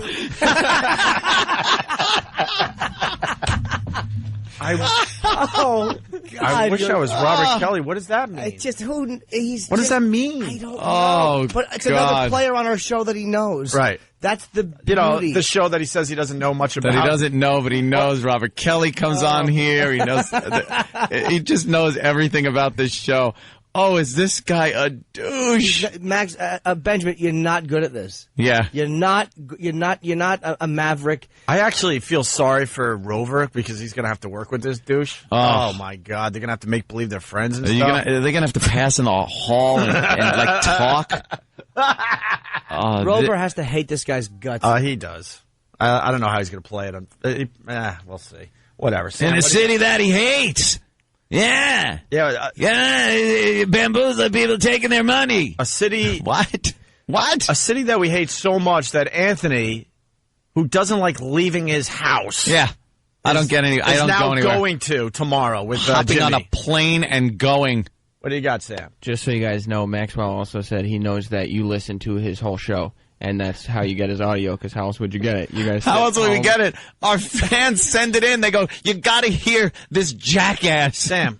Yeah? What do we tell you to do every day? Go through Maxwell's podcast. Thank you. And listen for... As I'm wheeling and dealing with, like, real people in radio, you ass. Well, Sam was just reporting it. You don't have to talk to Noah. The phone's lit. Well, okay, you heard him. He said that the Pest didn't do a good job. He only got 3 emails, and one person showed up where he broadcast. More just lies from just another loser in radio. He knows he is. Just a loser that wishes he had the career we have. Dude, once you start attacking, like, the content of comedy, which is what he does, like, because he's an unfunny guy, that's not funny. And then he starts, I don't like your hometown. Like, Jesus, dude, that's your idea of a funny comeback? Why are you going to give your money to House of Blues? He don't like Clevelanders. Yeah. Hello. He ain't a Browns fan. Hi, House of Blues. I want a refund. Bornstein told me Jimmy doesn't like me. I want a refund for my ticket. I'm not going to be taken. He doesn't like Cleveland. That's what Bornstein said. Take your New York money and go back to New York, right, bub. Yeah. Ew. That's like your aunt insulting somebody for you. He doesn't like your town. Why would you go and watch him? Yeah. Oh, what a loser. Benjamin, you're like my fat aunt. Loser. Stop trying to be edgy and funny and be what you are, which is just a local hack with a local hack voice. And so no one is confused. We're doing this because this is just extremely fun for us. Oh, it's a blast. That's why we're bothering you. We're not scared of you. I don't like being insulted. And when somebody trashes me, I will never get tired of trashing him. Yeah. Never. And this is how much we hate Cleveland. We brought our Traveling Virus comedy show there. When we announced that we were going back on the radio, XM satellite radio at the time, we had to choose what cities we wanted to go to promote the whole thing. Mm-hmm. And we knew we were huge in Cleveland. We had a great relationship with Cleveland. So guess what? Cleveland was one of the stops. And we only, I think, did 6 cities out of about 30 that we were on at the time. And Cleveland was one of the ones we chose. We get Cleveland, trust me. And maybe, look, I don't want to say anything bad about the rest of that radio station. Maybe some of the fans that we have are friends with people that work in that station. Maybe you know some of the salespeople there. Yeah. Or the general manager, the program director. Maybe you want to call them and be a gentleman, of course. Yeah. But maybe you know people that work in that station and you want to straighten this whole mess out so you don't just have to deal with him. Yeah. Have fun, fat boy. Have fun. Yep. Enjoy. Have fun. Let's see what you could take. Because yesterday was cute, but now watch what happens. And it's the type of thing these guys don't let up on whatsoever. And everyone that we've ever done this to, everyone has gone behind the scenes to some management boss, anything, to make phone calls, to threaten with lawyers. They've always done this. Right. This has never worked in the favor of the person that we send these morons that listen to this show after. They're relentless. And I know you called it an army because it's cute to call it an army. Yeah, because hack shows have armies. Right. Well, we have a concept that no one else has. It's called pests. They're insane. We hate them. They just won't let up. No, we absolutely hate what they're capable of doing. Thank you. Thank you. Mm-hmm. Enjoy. I just think this now concludes the abuse that is Fat Boy Maxwell. And if pests have any audio, by the Bornstein. way, of Benjamin Bornstein's people that you're talking to, if you have audio of that, please send it in. Yeah. I do think it'd be very funny to listen Oh, yeah. to. Yeah. Until he starts crying to his boss and makes them make us stop playing the audio. You could play any audio you want of us on your show. Go ahead. Do it. But guaranteed you will cry to your boss. We know how this plays out. It's textbook. You'll start crying to your boss. He'll cry to the lawyers. They'll cry to our lawyers. It'll all go behind the scenes and make them stop. We can't do a show. The phone calls are. It's not funny. It's not funny. Oh, God. We have a way of disrupting business. It's terrific. You're a douche. It's terrific. It's absolutely I love it. terrific. I love it. Look, the emails are out there. I'm looking at Pal Talk right now. All I'm seeing is the emails scrolling by. People taking note. But I'll bet you that there's other email addresses they have. These are their. Oh yeah, they'll find him, Jimmy. Yeah, they will. Keep it at that, dude. Keep it at that. I want to make an announcement because like their bosses will talk to Anthony and I. We can't control the pests. Nope. We set this in motion years ago. We cannot control them. They don't listen to us. If we say stop, they don't even listen at that point. You don't think they're going to find an email address? I just saw his home address scroll by on Pal Talk. I swear to you, his home address in a matter of minutes just scrolled by on my computer. It's amazing what these people know, the information they can get. This is how this is why I don't bother with these creepy pests. One of them one time was like, dude, I just want you to know this info's out there. And he gave me my mortgage information. No, it's horrible. I'm like, but he wasn't being a dick. He was just like, just so you know. I don't care. One guy sent me a big Google map with a pin and flag on my house. Like, oh, okay. All right, he knows where I live. I feel bad for Rover. You have to deal with that hacky crap. All right, hey, good morning, Cleveland. Jimmy and Anthony going to your town tomorrow. Absolutely. Opie and Anthony. I'll well, Jimmy, I hate your guts. Home. Is he upset? Oh, yeah. Who? Good. Who's upset? Maxwell. What are you talking about? He's upset. What? It's not ready yet, but I think Jimmy broke Maxwell. He's lost it. Oh, good. Oh, good. Too bad. Because he knows Jimmy's right. Because it's immortalized in a book now. What a douche he is. I love it. Keep your mouth shut, kiddo. Good work, He actually James. asked me to come on the show. He, through my management company, has invited me on. Didn't the he show. ask for an autographed copy, too? Yes, I'm sure. Is that true? sarcastically. Yeah, but I'm sure it was, I don't think it was. I'm sure it was good. And there's a Big A video up on onaradio.com that we took at Jimmy's book signing yesterday. There's a video of Big A going up tomorrow of him like helping me promote. We did a I little heard that video was together. crazy. It's very sexy. Big A in a huge tuxedo was at the book signing last night. It was very good. Very good. I took a few pictures on Opie's eye. But Jimmy, where's your book signing tonight? Oh, Gregory, it's at Ridgewood. Bookends in Ridgewood, which is one of the better places I do signings, and stop on the way home from voting or from work. I think it's at 7:30. We'll keep election coverage going, and you're not going to be lost. And we actually have a young comedian, I think, doing some time. He MySpace me. He's like, I'm a comedian. I want to perform at your book signing. That's cool. So I'm like, all right. He might be great. He might not be. I don't know. Nice. But the book is on sale today, and thank you for all the fans who are buying it on Amazon and your support. I mean that. I hate your guts. I hate your guts, and I'm glad Maxwell's unhappy. You should have kept your mouth shut. You shouldn't have talked about people who weren't talking about you. Yeah, we don't give a shit. What do you expect us to do? Wow, not curse? But what do you expect, dude, when you start trashing a show and you start trashing people? Not funny. What do you think we're going to do? How do you expect us to not respond to that harshly? Yeah. You deluded idiot. You responded to it pretty hard. Don't try to be a big boy and come and attack a radio show and then play the insular, hey, I'm only a small show role. Yeah. You can't have it both ways, Fatso. You wanted to attack us and attack me. Well, that's what you get. You get attacked back. Cleveland loves us and hates you. Yeah, they don't like you, Maxwell. You made fun of us, and we don't made even fun of you. We don't even live there, and they love us, and they hate you.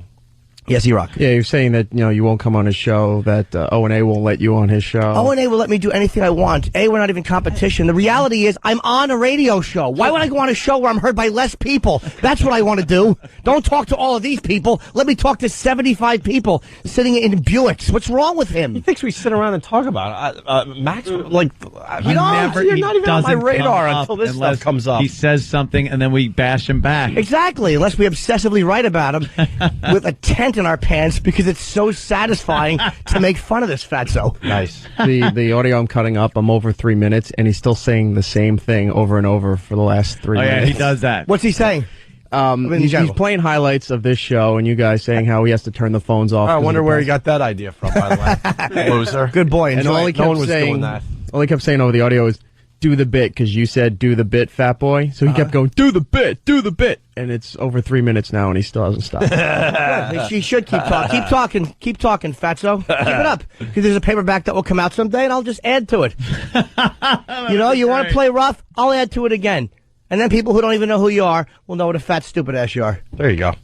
Let's step aside, and we'll continue in just a bit. And a big hi. Opie and Anthony continuing. We're going to change gears for a moment. Vroom. I'm trying to shove some yogurt down my throat. All right. Yeah, that's hot. Well, what are you doing with that yogurt? You want to make me happy? Just do that voice all day. Why? Hello. Aren't you one of Cindy's friends? Well, come. Hey, what are you doing? I love that. All right, here's the deal. Jim Norton's book, I Hate Your Guts, comes out today. I was at a book signing with Jimmy yesterday, and a lot of excitement for the new book. A lot of fans showed up at, it doesn't matter at where anymore because we want to move forward and promote tonight's book signing. But, yeah, people really psyched about this book and getting rave reviews because most of these people have read the book already. A lot of them have read it. Tonight I'll be at Bookends in Ridgewood, and I've said it all morning, but there will be some election coverage, so you won't feel lost because I don't want to feel lost either at a signing. You want to know what's going on in the country. Most people are going to know by the time they I agree. Go to your book signing. I think it's at 7 tonight or something. Yeah. Oh, boy.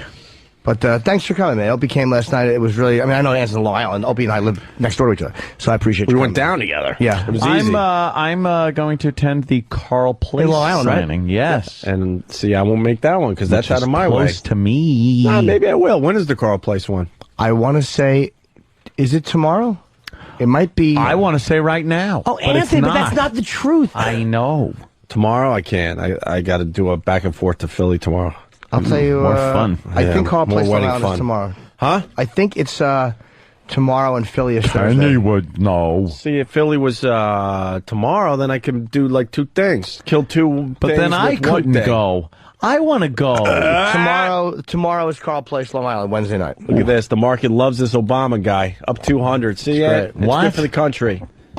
Market up 200 points already.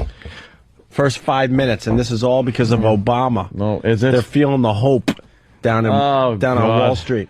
Where's my phone? I got to start some trading. All right. Yeah, so the book, I Hate Your Guts. And I guess, and I swear, I guess, because, if someone didn't tell me, I would never know.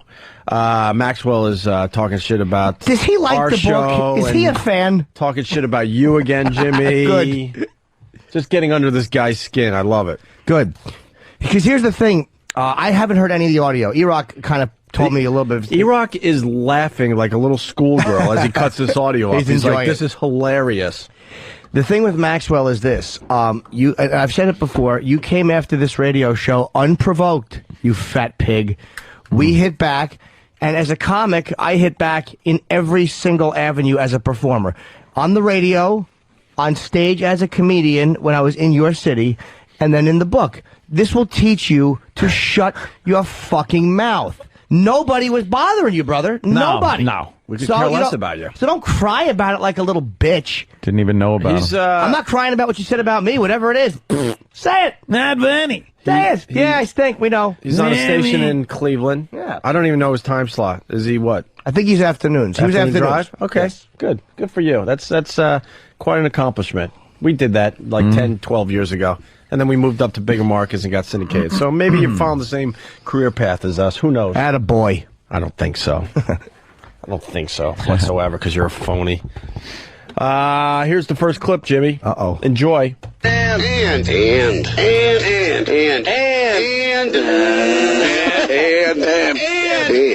That's good, boy.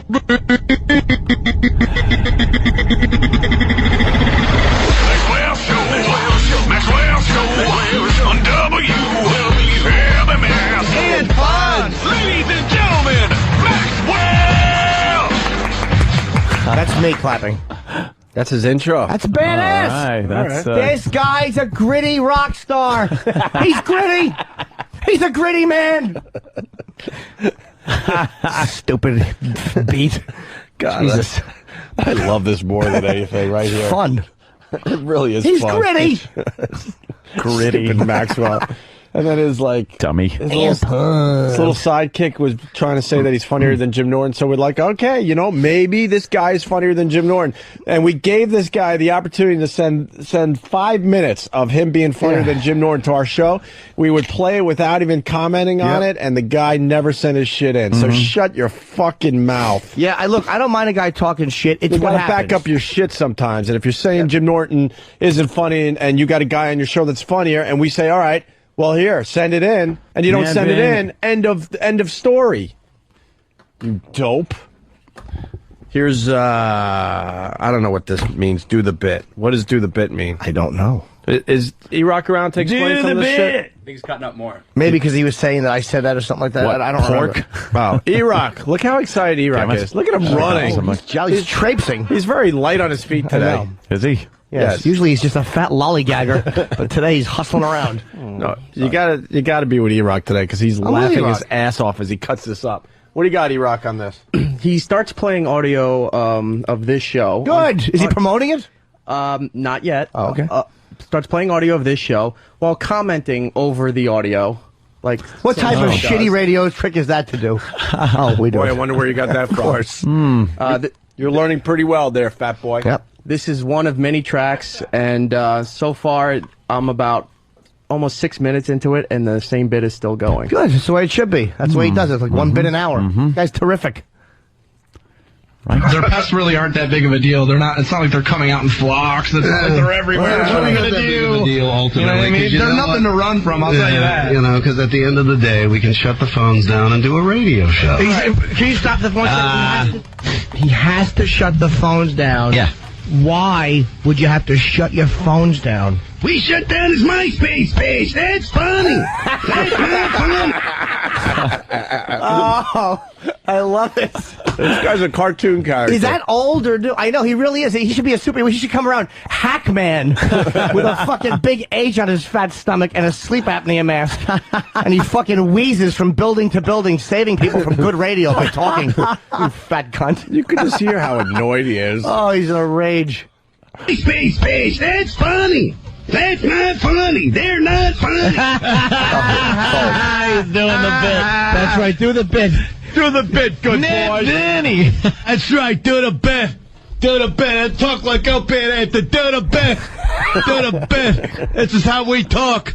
This is how we talk. What an idiot. How about talking like this? Let's not get into who sounds like a douche. Good comeback, Maxwell. We make fun of Benny Bornstein for not using his real voice, but we're sitting there going, do the bit. Do the bit. Do the bit. Go ahead. Do the bit. We're Opie and Anthony. Do the bit. Do the bit. Do the bit. I'm surprised we can get a word out edgewise, considering how far our nose is up. Howard's like, do the bit. Do the bit. Wait, what? Wow. But he couldn't. He realized he was going to say up the ass, and he had to stop himself Because he realizes that naughty boy. He realizes that's not true, so he had to stop But himself. it's just he's desperately. Here's what you're doing, Ben. You're desperately trying to find the equivalent of our phony radio voice. Can I see your book? You were deconstructed. Yeah. The bottom line is this, Max. You were deconstructed accurately. You cannot deny. This is not a subjective thing, but your voice is made up and hacky. And you can't deny that. So when we call you out and go, you know what? You sound phony. You don't talk in your real voice. Your name is made up. Those are undeniable facts. So you have to try to find the equivalent to hit this radio show. Jeff tries to do the same thing. I love that the chapter is called "He's Fat, He's Phony, He's Maxwell." I had to explain who he was because nobody knows him. Yeah. Oh, that's wonderful. Yeah, he got a 10-page dedication. Do the bit. Do the bit. Do the bit there. Do the bit. Do the bit. Do the bit. Do the bit. That's right. Do the bit. Do the bit, good boy. Do the bit, good boy. Do the bit. Do a bit. What? That's all you got? All right, we get it. Wow. Way to deconstruct, Benjamin. Way to really tear somebody apart. You don't like the fact that I got into your fucking head and I got into your guts and I just explained what you are. Don't fucking cry about it now, bitch. You should have shut your mouth. That really did get to him. Of course it did. You could hear it. What are you going to say? Dude, you shouldn't have fucked with us. We had never heard of you. Do the bit. Yeah, good one. That's really deconstructing. Fat dope. To start the chapter, he's fat, he's phony, he's Maxwell. You break down the word Maxwell. A shower of water, a daily Maxwell, a jet of liquid applied to part of the body for cleansing or medicinal purposes, a device for washing out the vagina as a contraceptive measure, yes. To spray or shower with water, to use a Maxwell as a method of contraception. I hate to tell people, but I just took the word douche and put Maxwell. and then you start. I'm not water. With the exception of 50 people in Ohio, everyone reading this is wondering, who the fuck is Maxwell? And then Jimmy writes, exactly. He's a morbidly obese afternoon radio hack in Cleveland who suffers from sleep apnea. One of these absolute jerk-offs trying to sound like a gravelly, gritty rock star who tells it like it is. In reality, he's a bald prick who wears thick welder's glasses and has a goatee, which makes him look like Donald Pleasance. He's the quintessential I bet he looked him up. Donald Pleasance. Of course Let me Google an image. This guy. I don't look like him. Not funny. Do the bit. Do the bit. Do the bit. He's the quintessential slappable fat nerd trying to sound like a hard ass. Oh my God. All right, this is more of Maxwell. Wait a minute, we're the guys that are talking about some guy in Cleveland. Doing his bit. Keep doing the bit, buddy. Do the bit. We love it. We love it. We're nationally syndicated, and all we can do is talk about Maxwell in Cleveland. Can you pause Do the it bit. There you go. There's the fucking. There you go. You fucking asshole. There's the double-sided, the way he wants it both ways. I want to trash this radio show with impunity. Like, what? We're human beings. We're men. What do you think we're going to do? Just go, okay, he's only in Cleveland. Yeah. It's like, if we don't respond, you make yourself feel bigger because we're afraid. And then if we do respond, and harshly, you have to make yourself feel smaller because we're picking on you. Stop trying to fucking rig the game, kiddo. Stop trying to fucking rig the game. You talk shit, and then we talk shit. That's simple. You talk shit, and then it's immortalized in a book that will never go away. It'll be there on bookshelves, and you'll always be an asshole in there long after you're off the air. He should be flattered because we talk about a lot of hacks, but Jimmy decided to talk about the biggest hack in his book. And there's a picture in here where a girl showed up to one of your Cleveland gigs with a shirt that says, Benjamin Bornstein is a fat cunt. Yep. And then on the back it says, nice apnea, dick. The fucking fans at those shows. There was another couple that I had pictures of, and I couldn't find them. The fans were so great. In his hometown, they were chanting, not funny. At the House of Blues in Cleveland, they were screaming, nice apnea, dick. It was fucking hilarious. It was great. Fans are fantastic. Why were they screaming not funny? You had a bad set? No, I was terrific. Because I started lacing into them, and they loved it, and they all just started, not funny. It's so funny to hear him deconstructed like that, because now he has to address the fact that he talks like a fucking jerk-off. Yeah. All right. Maxwell in Cleveland. Do the bit, good boy. When's Opie's book come out? Are we going to be in that? Do the bit. Do the bit. To answer your question, no. I didn't even think that needed an answer. Yeah, because I know they listen every day. Let me tell you how great we are. and I have a book deal on the table that we're just too lazy to pick up and sign the damn thing. And it's for a lot of money. But we're too lazy. Mm-hmm. You're just sitting there waiting, like someone like you guys in Cleveland. You're hoping that some book agent calls you and wants you to write a book. We have it on a table somewhere, just waiting for us. I also want to wait until I'm not obligated to somebody. Well, yeah, Wouldn't that be great? Well, that's I don't have to fork over any cash. Yeah, there's a few reasons, but yeah, safe to say it's going to happen sooner than later. Finally.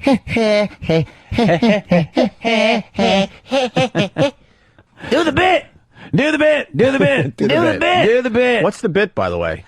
I think that I don't remember, but I know. See, when we trash like shows like Maxwell, then we move on and we kind of forget. Yeah, we forget about you. Why were we yelling, do the bit?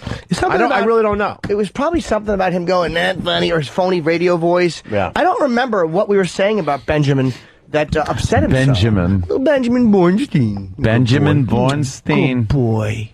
Hey, do the bit! Do the bit! Annie! Try to take what is humiliatingly obvious about your phoniness and parody it like you meant to do. That's right, you be talking in a voice like this? That's not funny. Do the bit! Do the bit, good boy! Do the bit! I'm gonna do the rest of the show talking like this! Do the bit! Move to the side, Chuck! I don't get it. Do the bit! Do the bit! I love that. You tool. Not funny. Not funny.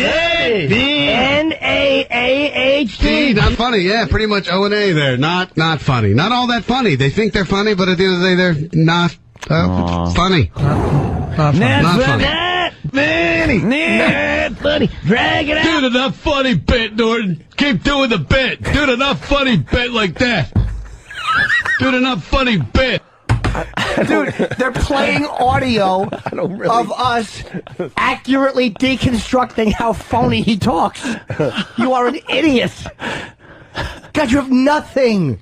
And there's no response here. This isn't a response that you're really nailing someone with. You had nothing, dude. Do the bit. I'm going to talk like this now. Do the bit. What does that mean? He's just latching on to something. Could maybe they explain that? Yeah, I would like for them to explain. It would be nice if we got an explanation, means. because I really don't understand. He's not what they're insightful going for enough. there. He's not insightful enough to really deconstruct anybody. He's just a fucking idiot. Yeah, let's say hi to Jeremy in Cleveland. Jeremy, what's up? Hey, Jimmy, love the new book, man. Real Thanks. good read. Thanks, man. Appreciate it. Hey, when are you going to do signings up around here? I would love to do a signing in Cleveland. The only thing that stopped me is the first 2 weeks I'm doing a lot in New York, I'm doing Philly, and I'm doing Boston at my gigs, and Rhode Island. The third week, I was going to go into Pittsburgh and Cleveland, but I have to go to Vegas to do the TBS festival. I would love to get in there the third or fourth week to Cleveland and Pittsburgh.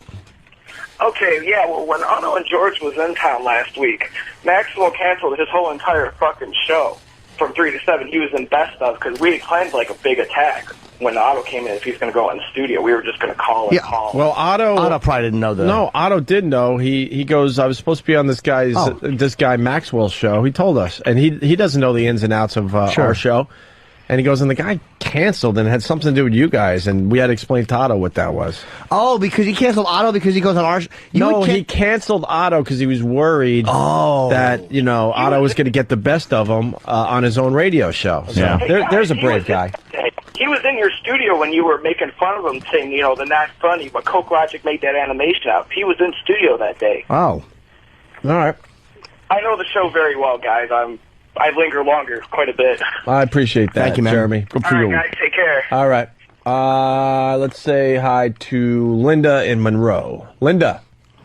I don't know if anybody else noticed it, but when Maxwell was saying do the bit over and over again, his voice hit the same tone that almost made me twitch. Yeah. It was so painful. It's the same monotone. Do the bit. But he's got nothing. But I really don't know what that means. E-Rock, come back in here. What does that mean?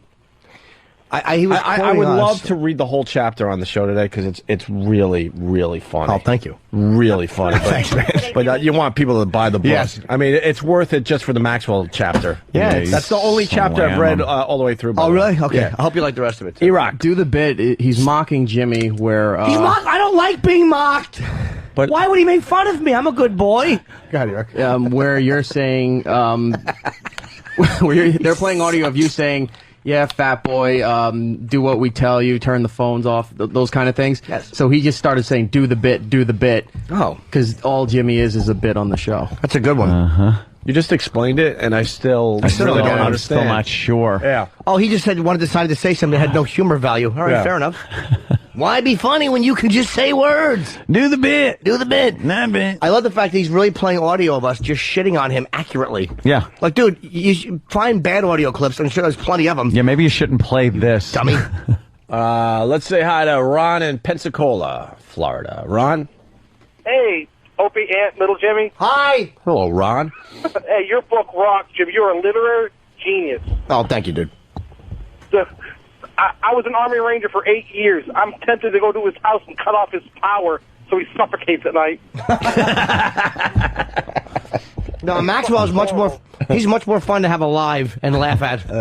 Yeah, he pretty much is. You fucking kill him. Thank you, buddy. Thank you, sir. Let's go to Rob on Long Island. Rob. Hey, what's up, guys? Hey. Yeah, I mean, you guys got to realize when he's constantly saying do the bit, he's going through the Rolodex in his head of clever and witty insults, and he's just drawing a total blank. That's like when you ask somebody a question and they repeat the question back to you, it's because they're trying to, build up time to come up with a response. Yeah. You could tell he's got nothing. Yeah, he's got nothing. That's why he's constantly saying over and over again, because he's trying to finally come up with that one clever line to say, and it ain't coming. Dude, improv-wise, this guy makes fucking Steve look like Jonathan Winters in 1967. Thank you, what? Yes, as Winters is cold. Good one, stupid.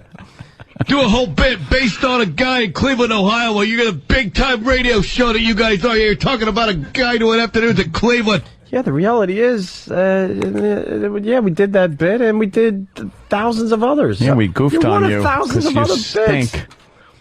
The nerve of this fucking guy to cry like this when you fucking started it.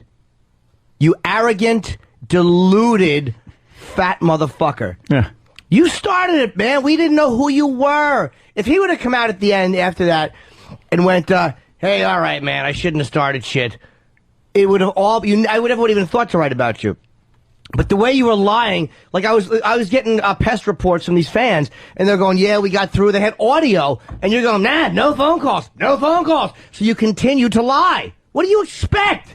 God almighty, I fucking hate a guy that fucking comes out talking shit and then fucking cries. Stop crying. Keep doing the bit. Do the bit, good boy. Do the bit. Less content needed, the slower you talk. That whore's not funny. Whores aren't funny. Big fat Jewish guys in Cleveland aren't funny.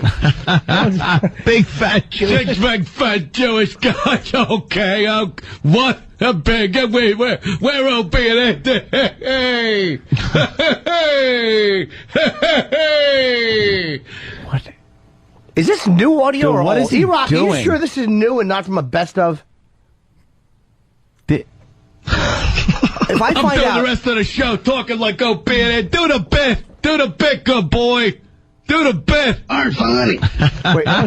Big fat Jewish guys in Cleveland aren't funny. Okay. Do the bit. Oh my God! What did they just get? Oh my God! Picking his nose and eating on Oh, fantastic! Someone's captured 3 photos here, I guess from the video feed. As we're completely obsessed about a guy in Cleveland, Ohio, we're capturing his video feed. We're a big, badass syndicated radio Have a show. booger, stupid. It's on XM Satellite Radio. We're doing the funny bits.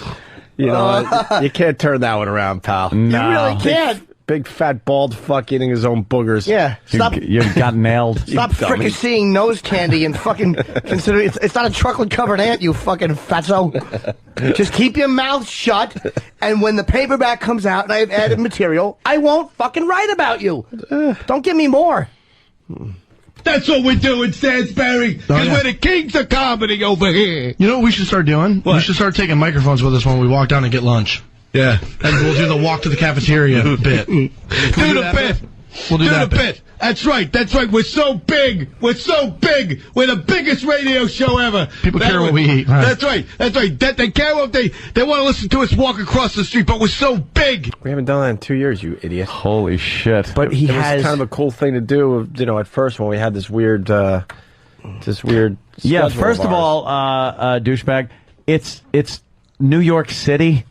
See, it's kind of a big city, and there's actually people walking around on the streets.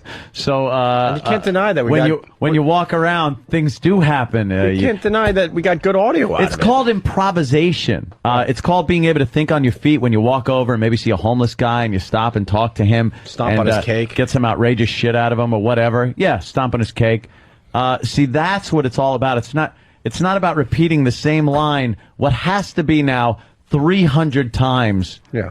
You're saying the same thing, and it's not insulting. Yeah. It's not funny. It's not entertaining.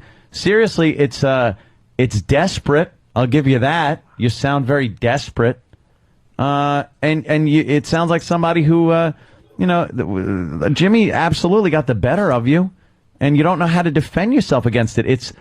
It's pathetic to listen to, is what it is. That wraps it up pretty much. And I didn't write about other radio shows. We fought with we fought with Lex and Terry. We fought with JV and Elvis. This show is fought with Stern Show. This show is fought with who's that guy Jim and that the Pest bought the fucking sign for? Oh yeah, that guy I don't even know anymore. But I mean, there's been so many fights that just kind of went away. That happens. But the thing with you is you were so dishonest about what was happening, and you completely started motherfucking us when we had never even heard of you. Yeah. And a lot of times we get carried away. Somebody will say an offhanded shitty thing and we go crazy. You were really hammering us and then fucking cry like a little bitch when we hit you back. You know what? Sick. We're talking about a guy in Cleveland. That's how big we are. That's how big. We're so big. We're the biggest radio show on the planet. We're Opie and Anthony. That we're going to monitor this guy's rating. We're going to monitor. Wow. You can't even go with it. It's really bad. Hey, it's the guy's radio show. Okay, and then, you know what we're going to do? We're going to monitor his video feed. Then we're going to... You can't even... He has nothing. Since you'll never be on TV, we had to monitor video feeds. Zilch. He has nothing. We're going to capture a picture of him picking his nose and eating it. We're going to out him for being a booger eater. Really? That's kind of funny. He's just narrating what happened.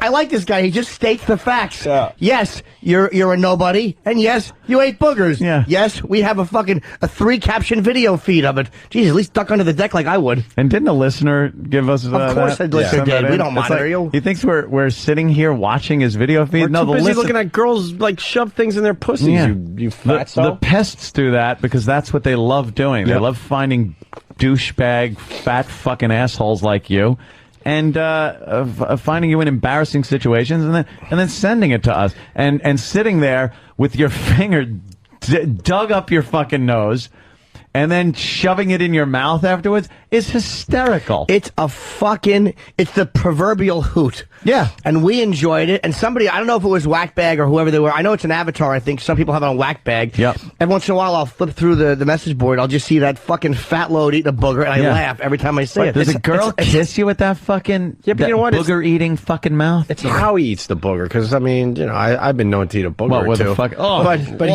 But he eats he ate knife that and booger fork? like it was the last booger on earth. Dude, he was really into it. He put it on Melba toast. Right. It's like, Fucking asshole. He put it on velvet toast. He put it on velvet toast. He put it on velvet toast. Yeah, I He put it on velvet toast. He scooped it up with a peak freen. Fat cunt. To being a booger eater about a year and a half ago. Do the bit. Eat the booger, good boy. Eat the booger. Do the booger eating bit. laughing at him. This one is him. It's Not with completely you. his fingers dug in his nose. The second one is him pulling out, and the third one is that finger in his mouth. That fat. Not tasty. Not salty. Not healthy. 92.3 K-Rock. Not highly rated. Not in the format anymore. What? Good boy. Do the bit. What are you talking Do the bit. about? I don't know. What are you... He's playing clips of us being really funny. That's like It's so stupid. silly. I think he's actually a fan of the show, and he's trying to get hired. Yeah, good luck there. Why else would you play yourself being slammed accurately and have nothing to come back on? Except repeat what we say about him. But he's like... He's picking his nose. I'm picking my nose. Yeah. He's eating it. I'm eating it. I'm fat. I'm fat. This guy's great. What the hell? They can't stop talking about it. Now, I find out I went online. Someone said, "Hey, dude, he wrote Norton in his book, wrote a chapter about you, and is nationally, like, you know,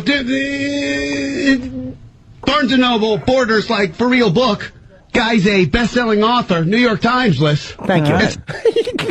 All right, I Jimmy. thought Jimmy was a hack. Thanks, Maxwell. But you suck so bad, Jimmy. How did you get a couple of books? Here he's painting himself as the victim who didn't have it coming. Aw. You bamboozled everybody, Jimmy. You want to throw punches at people, and you don't want punches thrown back at you. He wants boogers thrown back. Of course he does. On 5 fingers at a time. He wants them thrown right into his tongue. Well, it's like they can't stop talking about it. Now he's put me in the book. Do the bit. Go ahead, put Maxwell in the book. Do the bit. Do the bit. That is so annoying. It really is. It is oddly funny and just terrible. It is horrid. What do you expect? And I would get emails once in a while from people. You know, hey, Maxwell said something to, you know, you're like, it's like, you fucking, just don't be so dishonest about throwing the jabs here and there.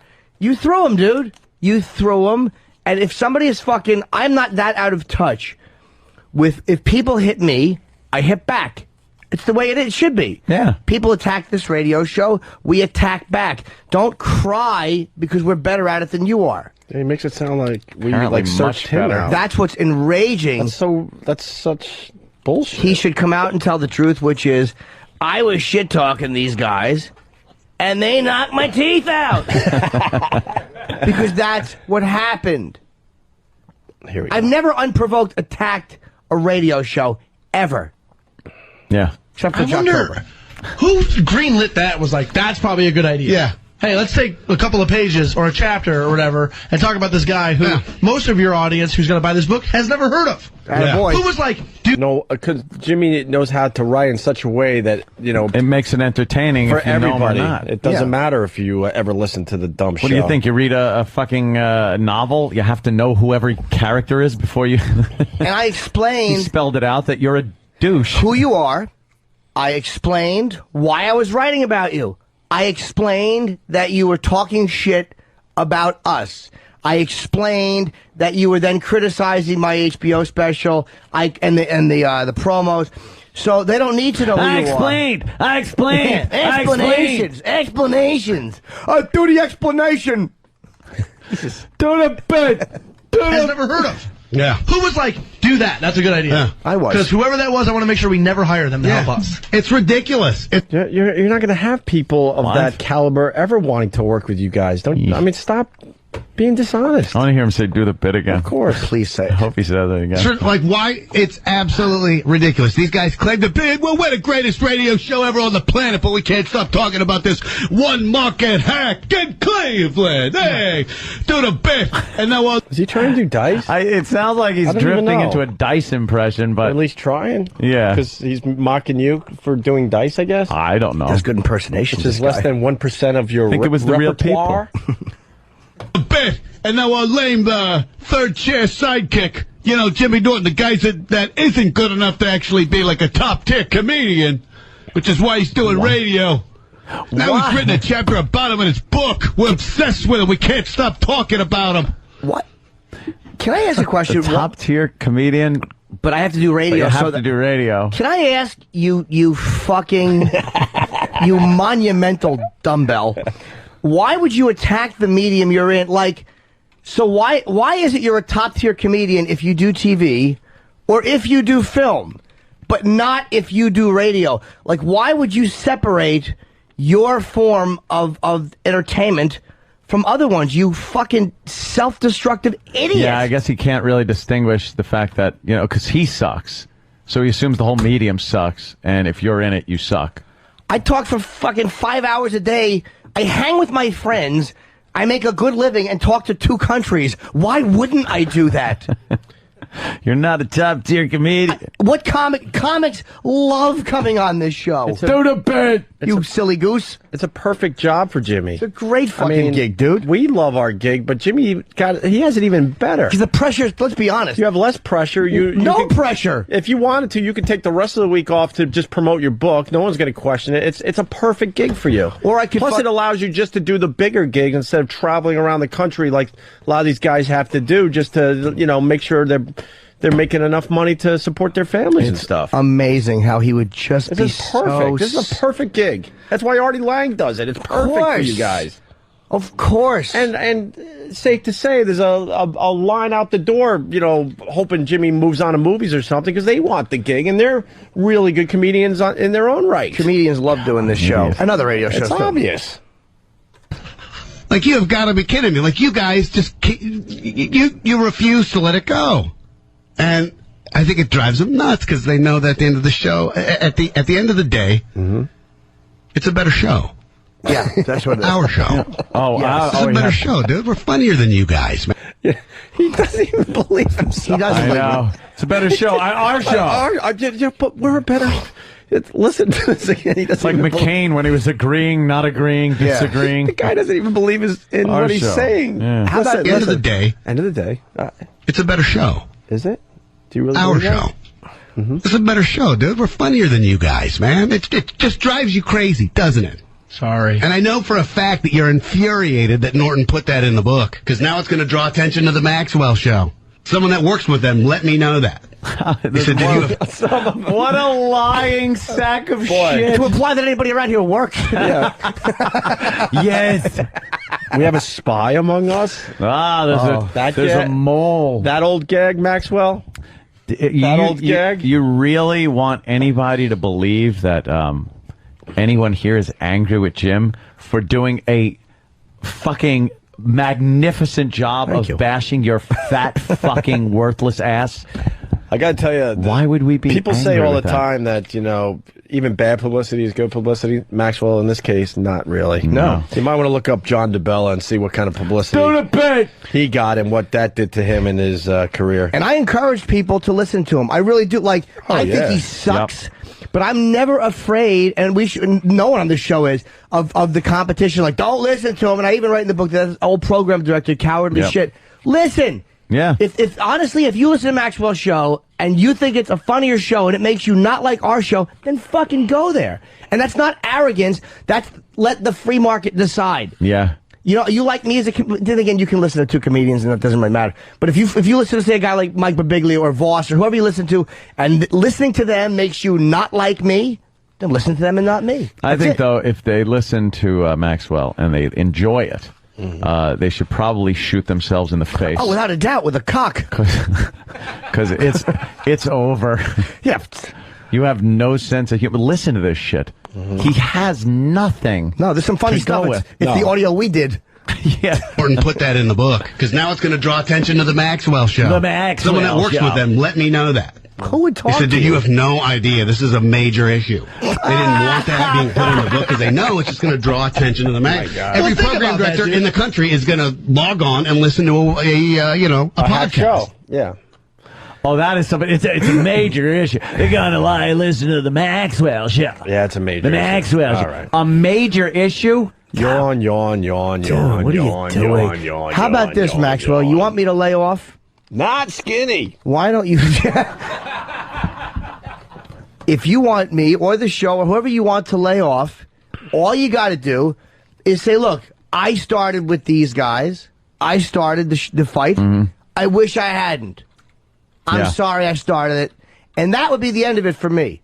I don't need a groveling apology, but that's the reality, stupid ass. You started it. Yeah. I don't like being shit-talked any more than anybody else does. I'm a fucking guy. What do you think? Because we're in New York that we're indifferent to what people say? Are you that deluded? Are we letting the listeners maybe? Oh, yeah. Yeah. I don't know how to get a hold of this guy. I think they know how Think to. about that, dude. If I was to write a book and do that, they'd have to transcribe it from crayon, you fat tard. If you were well, you better self-publish it. Yeah.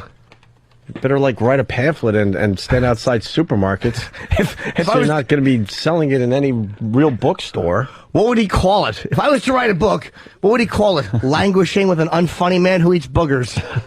It's a long book title. No one would buy that. If I was to write a book, no, you're not going to be writing a book. You'd be furious with me. Yeah, You'd be like, dude, what are you doing? You know what I mean? Like, your last book was a bestseller. Obviously, you don't need to be doing it. Like, why are you doing that? Do the bit, Chuck. Wait, do the bit. Why would he be mad at him for writing a book? Do it. No, I guess what he's trying to say is if, like, that guy, whoever, I really don't even know his name. That's his sidekick. Yeah, I don't even know his name. I didn't mention his name. I gave him a pass a little bit. If he wrote a book. He wrote a book where he was trashing, I guess, us, Maxwell would be mad. I guess. Oh, right? okay. Yeah. Sure. So what are you? I won't even read a book, let alone write one. So it's not like we're gonna have that issue. No worries. I'm doing the rest of the show talking like this, like Opie and Anthony. Do the bit. Please don't. Dude, I'm doing it. I'm doing it for the rest of the. I'm doing it. It's a ratings. Really? That's right. Do the bit. Oh, that'll be annoying. Do the bit. Do the bit. Holy shit. Maybe he will at one point, but he has not at one point gotten into the content of what I said or said it was wrong. It's not wrong. You shouldn't have shit-talked us, dude. Oh, by the way, don't take our word for it. Let's say hi to Kent in New Jersey. Kent? Hey, it's Ken, but Jimmy, I read your book already. I got it early, which is amazing, by the way. Thank you. I had no idea who Maxwell was. I laughed my fucking balls off that entire chapter. Oh, thanks, man. Thank you. I mean, it's amazing. And for him to say any crap like this, like no one knows who he is, I know who he is now from reading it, and I fucking loved it. From reading that, do you get the impression that I'm picking on this guy, or do you understand that he started shit-talking us for no reason? Oh, you described it perfectly. He started talking crap for no reason about you guys, and all you did was respond like any normal guy would do. And he's crying like a little bitch about it. It's like crying like a bitch, and he can't win this argument, so I can't understand why he keeps going. Because he's an arrogant motherfucker, and he's self-destructive. You'll watch what ends up happening to him. Like he's talking We've shit seen about a million guys like this. You just watch how this ends. Are we crying right now because he's talking shit about us? Like I know why he is, because I blasted him in the book, and now he's responding. But we're not acting wounded like, why is he talking about us? Oh, you just found humor in the whole thing. Yeah, you can't play it both ways, man. It's a really good read. And he's trying to say you're not a top comedian, but you're on HBO. Like, you don't get an HBO gig unless you're like on the top of your game, you dummy.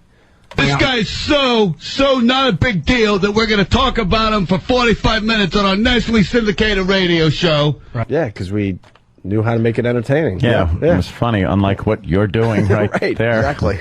Right. Our third chair, hack sidekick Jimmy Norton, who isn't good enough to be a hack sidekick. Jesus, that has an HBO show. Third chair. A second book out. Selling out everywhere he goes now in his comedy. Isn't good enough to be a true top tier comic, which is why he does radio. Dedicates a chapter to this guy. Mm-hmm.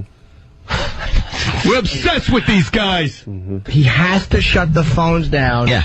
Why would you have to shut your phones down? We shut down his MySpace page. That's not funny. To clarify, that's not what you meant. And what they did there is they capitalized on you not really choosing your words as carefully as I bet you wish you would have. What you meant was, if I have this correct, is we can just not answer the phone and just talk about talk about something else. It's not that we had to shut the phone shutting the off phones down. There were so many O&A's. You fucking dumb cluck! That's shutting the phones down. If you can't take phone calls, it doesn't matter whether you can do a show without them or not. If you can't take them, it means we've shut them down. The fans have shut your phones down. Oh, maybe you didn't mean to say shut them down. Maybe you just meant we can't answer them. Wow, way to wordplay there, dumbbell. What are you talking about? You just remade our point. We can just not answer the phone and just talk about something else. It's not that we had to shut the phones off because there were so many O&A's. I apologize.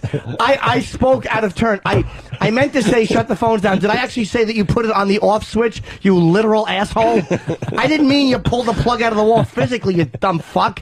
Holy shit. You need more oxygen at night. What an asshole. What a moron. He said, maybe you didn't mean this. He said the exact same thing we said. So thank you. Oh. Yeah, and talk about something else. It's not that we had to shut the phones off because there were so many O&A calls. Are you kidding me, dude? You know? You guys don't have any listeners left in this town, and a week. Right. Like, kicked your ass on the reg when you guys were in afternoons. I know. We had so much fun kicking your ass that we were like, hey, Rover, you might want to try this. They just love it when you kick their ass. We had a ton of fun with it. Now it's your turn. That's right. Kick their ass, good boy. Kick our ass. I want you to kick my, just like Artie Fluffkin, Polymer Records. Kick my, kick my ass, Rover. Wow. That didn't happen. Yeah, what, That really didn't happen, Maxwell, so. What are they, talking not about? Not even gonna bother there? with that one. Holy shit. Just lying sacks of shit. And then finally this. That's the bit. The bit is, we're so obsessed with these guys. We're so obsessed that Jimmy Norton put a chapter in his book about them. But we're not that big of a deal. Got it. Do the bit. Do the bit. Do the bit, good boy. I just think it's hilarious that you got under that guy's skin so bad that that he put you in the book. Wow. Like, dude, honestly, where do we send the thank you card? Yeah. Dude? Thank you. Every program director in the country is going to log on to MaxwellShow.com right now to hear how bad it is. Can I say, you know what, Benjamin?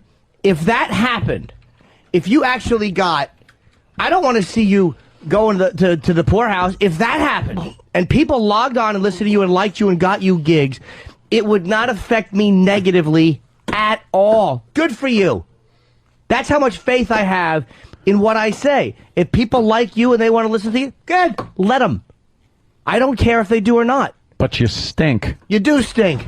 They're going to log on and hear you yelling, do the bit, do the bit, and playing funny clips of us deconstructing you. I mean, all right, that's not a good way. They'll probably go, hey, that's really funny. Who are those guys? Oh, no, that's not them. That's Opie and Anthony. Let's get them on, you fucking asshole. You really are a fucking backwards moron. Hope you roll over and kink your fucking hose at night and suffocate, you fat fuck. Why don't you lose a few pounds so you don't need a machine to breathe Darth Vader? Idiot. His worst enemy is his tongue, you fucking asshole. They're all going to listen. They're all going to go to the website, and they're going to listen. They're going to go, oh, yeah, funnier than O&A. Now we get why they're at war with you guys. Yeah. Do the bit, Chunk. Do the bit. Okay, you're nationally syndicated, baby. Do the bit. Talk about the guy in Cleveland. Do the bit. Write an entire chapter about the guy in Cleveland. Do the bit. Do the bit hole. One line. That's right. That's all you want. That's all you want. She wants one line. Oh, they know about the whole bit, huh? Good. Glad they know about that bit. Yeah. I'm trying to do the bit, too. I tried to call Jimmy's publicity people to do the bit. And I said, let us interview Jim Norton. Send us a copy of the book. We'll put him on the air. Help him sell his book. We'll help you sell your book, Jimmy. If you'll be an Anthony, say it's okay for you to show. Well, they say it's okay for you to go on the mix. That voice is more natural and honest than the one he normally uses. That's more his real voice than the phony rock star. Yeah. Dude, Opie and Anthony don't, honest to God. Oh, my God. Well, it's childlike to think these guys restrict me from doing anything. He's probably basing it on his mindset and what he does. Like, it's usually the way. He probably has such a... one of those, if you're insecure and then you don't want the people around you doing anything out of fear that they might go on to bigger and better things, that's him talking. That's his little insecurity coming through. We don't have any say. Who the fuck are we to have any say over what anyone does around here? We wish nothing but the best for Jimmy. Oh, God, we would miss you, horribly, but, we wouldn't be the ones to hold you back from something bigger. Like, we'd care what he put in his book or whose show he went on to promote the fucking... But you're delusional. It's almost like, and it's honest, it's like you're just being dishonest at this point. It's like, there's no show that's more... They couldn't be more supportive of what I do than they are. I mean, for real. The fans know that because you guys come out and just because of the way you help me say whatever. But you couldn't have been more supportive with every fucking project I've done than you have been. Like, we go to the book signings because they're fun. I went last night. They're fun, listeners are there and everything. If I hated the fact that Jimmy wrote about Maxwell in his book, would I, go to his... Yeah, would you go to the signing? Yeah, you go there to make sure he's not, opening up that chapter and reading it to people. Yeah, all right. What is this fucking... Do the bit! I want to hear the Do new. the bit. I want to hear the new voice. Do the They say bit. it's okay for you to show. Well, they say it's okay for you to go on the Maxwell show. Come on, do the bit. Do the bit, good boy. Do the bit guy. Where's E-Rock? This is an edited version. Do the bit guy's growing on me, though. I tell gotta ya. be honest. Maxwell, you are beginning to turn us around. The do the bit thing is, the longer it went on, the funnier it got. All he has to do, and I'm saying this publicly, and someone tell him, he'll hear this. Here's what you got to do, sweetie pie. Now, there will be a paperback version, and the reality of books is paperbacks sell a lot more than hardcover. They just do. It's the way it works, because then the paperback is constantly printed forever and the hardcover ceases. So you put extra material to try to get people, like in my first book, there was like 40 extra pages, and there will hopefully be the same in this book.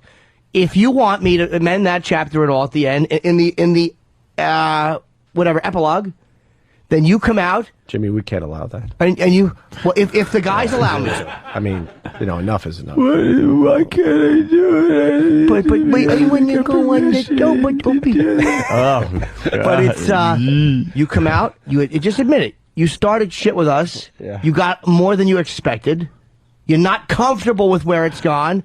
And you're sorry for starting. And again, I'm not talking about a groveling, long apology. But let's be truthful here. If you do that, then I will fucking absolutely, I won't change what I've written, but I will write some sort of an amendment that's not cunty at all in the epilogue, if that's what you want. Do the bit. Or you could just do that. Or you could just do that and make me happy. That's your choice. Let's say hi to... You're nice to me, I'll be nice to you. Zeke in New York. We're scared of Maxwell's fans calling in. So we're screening the calls. Hello? Yo, Norton's a jackass. Just a little while ago, he goes, Sir, that language is not called for. Yeah. No. But you go a little while ago, you said, I would never attack another show. But dude, were you listening to Jocktober? You didn't hear me say it right after. I was joking. I think someone spoke. I said, except for Jocktober. I said that. You didn't hear him say except for Jocktober? Oh, no, I missed that part. I'm sorry. Did you hear him say... yeah. We got off on the wrong foot. Man, I love it. Okay, Hey, thank Zeke, you. why don't you do the bit? Do the bit. But yeah, I was kind of kidding when I said that. That's Danny why I in mentioned Buffalo. Danny? Hey, this fat fuck should be grateful to you guys. Nobody heard of him before. Even his not funny line made it into the GTA 4 game. Oh, did it really? Yeah. Yeah, if you're driving a car and you hit something, Nico goes, not funny. Good. Yeah, he's enjoying this. Punching out, guys. All right, let's say hi to David in Cleveland. David. Hey, guys, you guys need to completely continue to be smashing this absolute idiot. I almost drove off the road when I heard that schmuck say his show is funnier than O&A. This guy has more dead air than any show I've ever listened to. All he does is constantly talk about himself and his heroin problems. There's nothing funny about the show. His sidekick is a freaking idiot who's a graduate of some local broadcast school. He completely tries to imitate his boss, Maxwell. I can't believe this guy has the balls to try and smash you guys on the radio and compete with you guys. It is the worst radio. We are so screwed in Cleveland because we have to listen to this schmuck from 3 to whatever. And I mean, I listen to the replay of O&A. I listen to your show twice because this guy is so bad. He is a freaking idiot.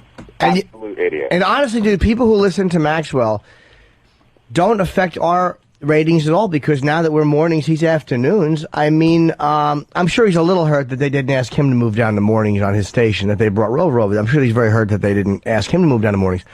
But we don't care if people listen to him. I wouldn't discourage people from listening to him. Go check him out. You think he's funny? Stick with him. I guarantee the fact that this guy is on from 3 to whatever, I guarantee he's added to the number of subscriptions to XM. This guy is so bad. You can't listen to radio locally here. We are so... I mean, it's bad enough that you know, we live in a town that, you know, struggles with our sports teams. Our local radio is so bad, and the fact that he's on from 3 to whatever, and then that idiot, I don't know what type of relationship you guys have with the guy that's on in the mornings, but he's probably even worse. Yeah, we don't have much of a relationship with him. There's nothing funny about these guys. And these people struggle. You know those clips they play to try and promote the show when the show's not on during the day? Yeah. they struggle to even come up with anything that's funny to promote the show. These guys are so bad, but thank you for smashing them. Keep it up. We really appreciate it around here. All right, right on. Let's say hi to Elliot, it looks like, in Cleveland. Elliot. Hey, how you doing? Hey. Hey, I hope what you said before about Maxwell being self-destructive is absolutely true, man. He freaking, after he fought with you guys first, then, and that kind of died down, he started bashing Rover in the morning. And he pissed off Rover so much that they went out of war. And Maxwell, from his own mouth on his own show, said the management told him he wouldn't have a job past November if he keeps on with this stuff. Was that when they were on the same station? Yeah, Rover's on the same station. Wow. But I mean, so he was fighting with Rover while he was on the same station? Yes. Okay. Rover does the mornings and he does the afternoons. Yeah. So if you think you're that great, why don't you just continue, Maxwell? Yeah, why? There'd be a place for you somewhere else. We took those chances many times. Yeah, thanks, man. Yeah, keep hitting Rover, unless Rover's murdering you. Oh, boy, looks like management told you to shut your mouth there, Maxwell. And then what'd I you guess do? you're not as important as Rover. Maybe I listen to Opie and Anthony, but you listen to the manager.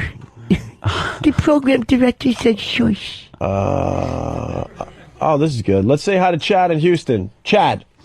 Hey, what's going on, guys? Hey. Hello, Chad. Hey, I just want to let y'all know Maxwell is writing a book. Oh, really? Yeah, it's a never-ending story called Things I Like to Eat. Punch it out, guys. Everything from carbs to boogers to apparently a little humble pie. Play that clip, you fat cunt.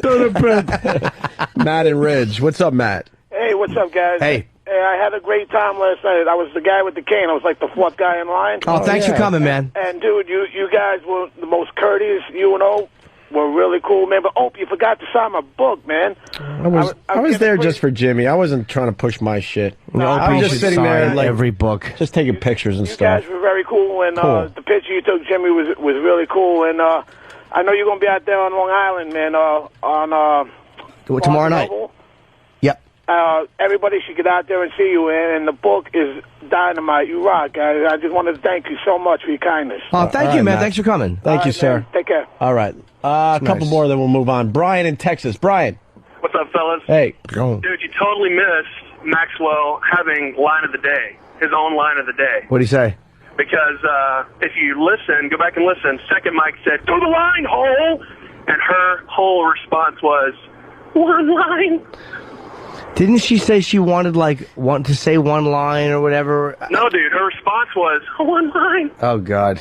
Well, she hasn't talked shit, so we haven't attacked her. Yeah, I'm sure All right, she's a guys, punch it cunt. You're too polite. Fuck them all. Let's see. Let's go to Mary. Mary. Hello. Hi, Mary. Hey, what's going on? What's up, buddy? Hey, that Maxwell show sucks so bad that he doesn't even have his own theme music, you know? All right, Murray, thanks. Well, he does. You really hammered the point home there. Yeah, for way to go, everybody. Murr. What? Murr. Jesus. What's the contact? Well, it's all over Pal Talk. Yeah, all right. Apparently, and What about the people that aren't show doing the the Pal message Talk? boards and everything else? But pop it up. Yeah, we should take a break. Give it out, and you got it. We don't have his numbers. I mean, I don't know. it's not in my BlackBerry. Is it no? No, why would it be? There it is. Well, yeah, they'll dig it. These people are pains in the asses. Believe me, they got it. We only encourage people, if you decide to call a radio show, just be honest about how you feel. If that's good, hey, look, if you're a fan of Maxwell, or if you like this show and you hate me and you want to tell Maxwell that and support him, go ahead. Say what's on your mind. That's honest. Whatever it is. What's the number, Ed, for the people that aren't on Pal Talk, just to get the numbers? All right. I hope you got a pen to jot this down with. Request lines are 216-578-1007. Toll free, 1-800-348-1007. That's pretty much it. Are you walking in high heels? There it is. You're the Got most it? daintily fucking... 216-578-1007 or 1-800-348-1007. Perfect. And they're on, when are they on? I don't even know. Are they 3 to 7. 3 to 7 I guess. afternoon? I learned that today. All right. Why don't we take a break, and we might do bombs and flubs today, I would like to do some bombs and flubs. Yeah? Because this beating Maxwell's giving us, dude, is killing me. Do the bit. Please, please, can that be a sound drop for tomorrow? Yeah, please. We need to do the bit. All right, we'll do something next. Rock and roll. Daylight savings. Opie and Anthony. So we went to Jim's book signing last night, and I gotta tell you, meeting the listener is always cool, but every once in a while you meet a listener and you feel like you're meeting a celebrity. I met Dog Shit Sniffer last night. Yep. No way. And I was very excited. I'm like, holy shit, you're Dog Shit Sniffer. I read your stuff every morning. The Dog Shit Sniffer. And then he bummed me out because he goes, I'm also Dickie Punch Cock. Right? Not as He's Dickie Punchcock? Yeah, motherfucker. Dog Shit Sniffer is Dickie Dog Shit Punchcock? Sniffer tore down one of the instant feedback walls, and I learned that he's two names. Two names, that guy. He's just trying to keep it interesting. Dickie Punchcock and Dog Shit Sniffer are the same guy. Yeah, his stuff is funny. He does the racist stuff under Dickie Punchcock. As long as I don't find out that Steven from Bayshore and Malik are the same person. Well, that ain't happening Thanks, ever. guys. Is that Obama voting? I like it. Yeah, we got the audio. Oh, I am. You want that? I'd love to hear what he had to say. All right, I'll give you that. Who you voted for? Even he can't pull the handle. He gets in there. Fuck this. What am I doing? Well, we said we were going to bring it to you right away, and there he is, Senator Obama in Chicago, casting his ballot. Who do you think he's going to vote for? Jimmy Tide. What a feeling that must be to be able to vote for yourself as President of the United States. Talk. Jimmy Tide. He voted for Jimmy Tide. There he goes. He voted for himself, obviously. I bet. Took his kids with him. Where was the wife? Was she with him? I didn't see her. What? Yeah, they're getting a divorce. No. Yeah, no, it came out about an hour ago. Yeah. That could ruin his chances. It sure can. Once, maybe something else. Maybe he's interested in getting a little something else. See, I'm picking my nose right now, just because it itches a little. Electoral vote count. It's over already. Yeah. Look at this Dow. The Dow loves Obama. 236 up. Yeah. You want to do some bombs before we get out of here? Yes. All right. There you go. All right.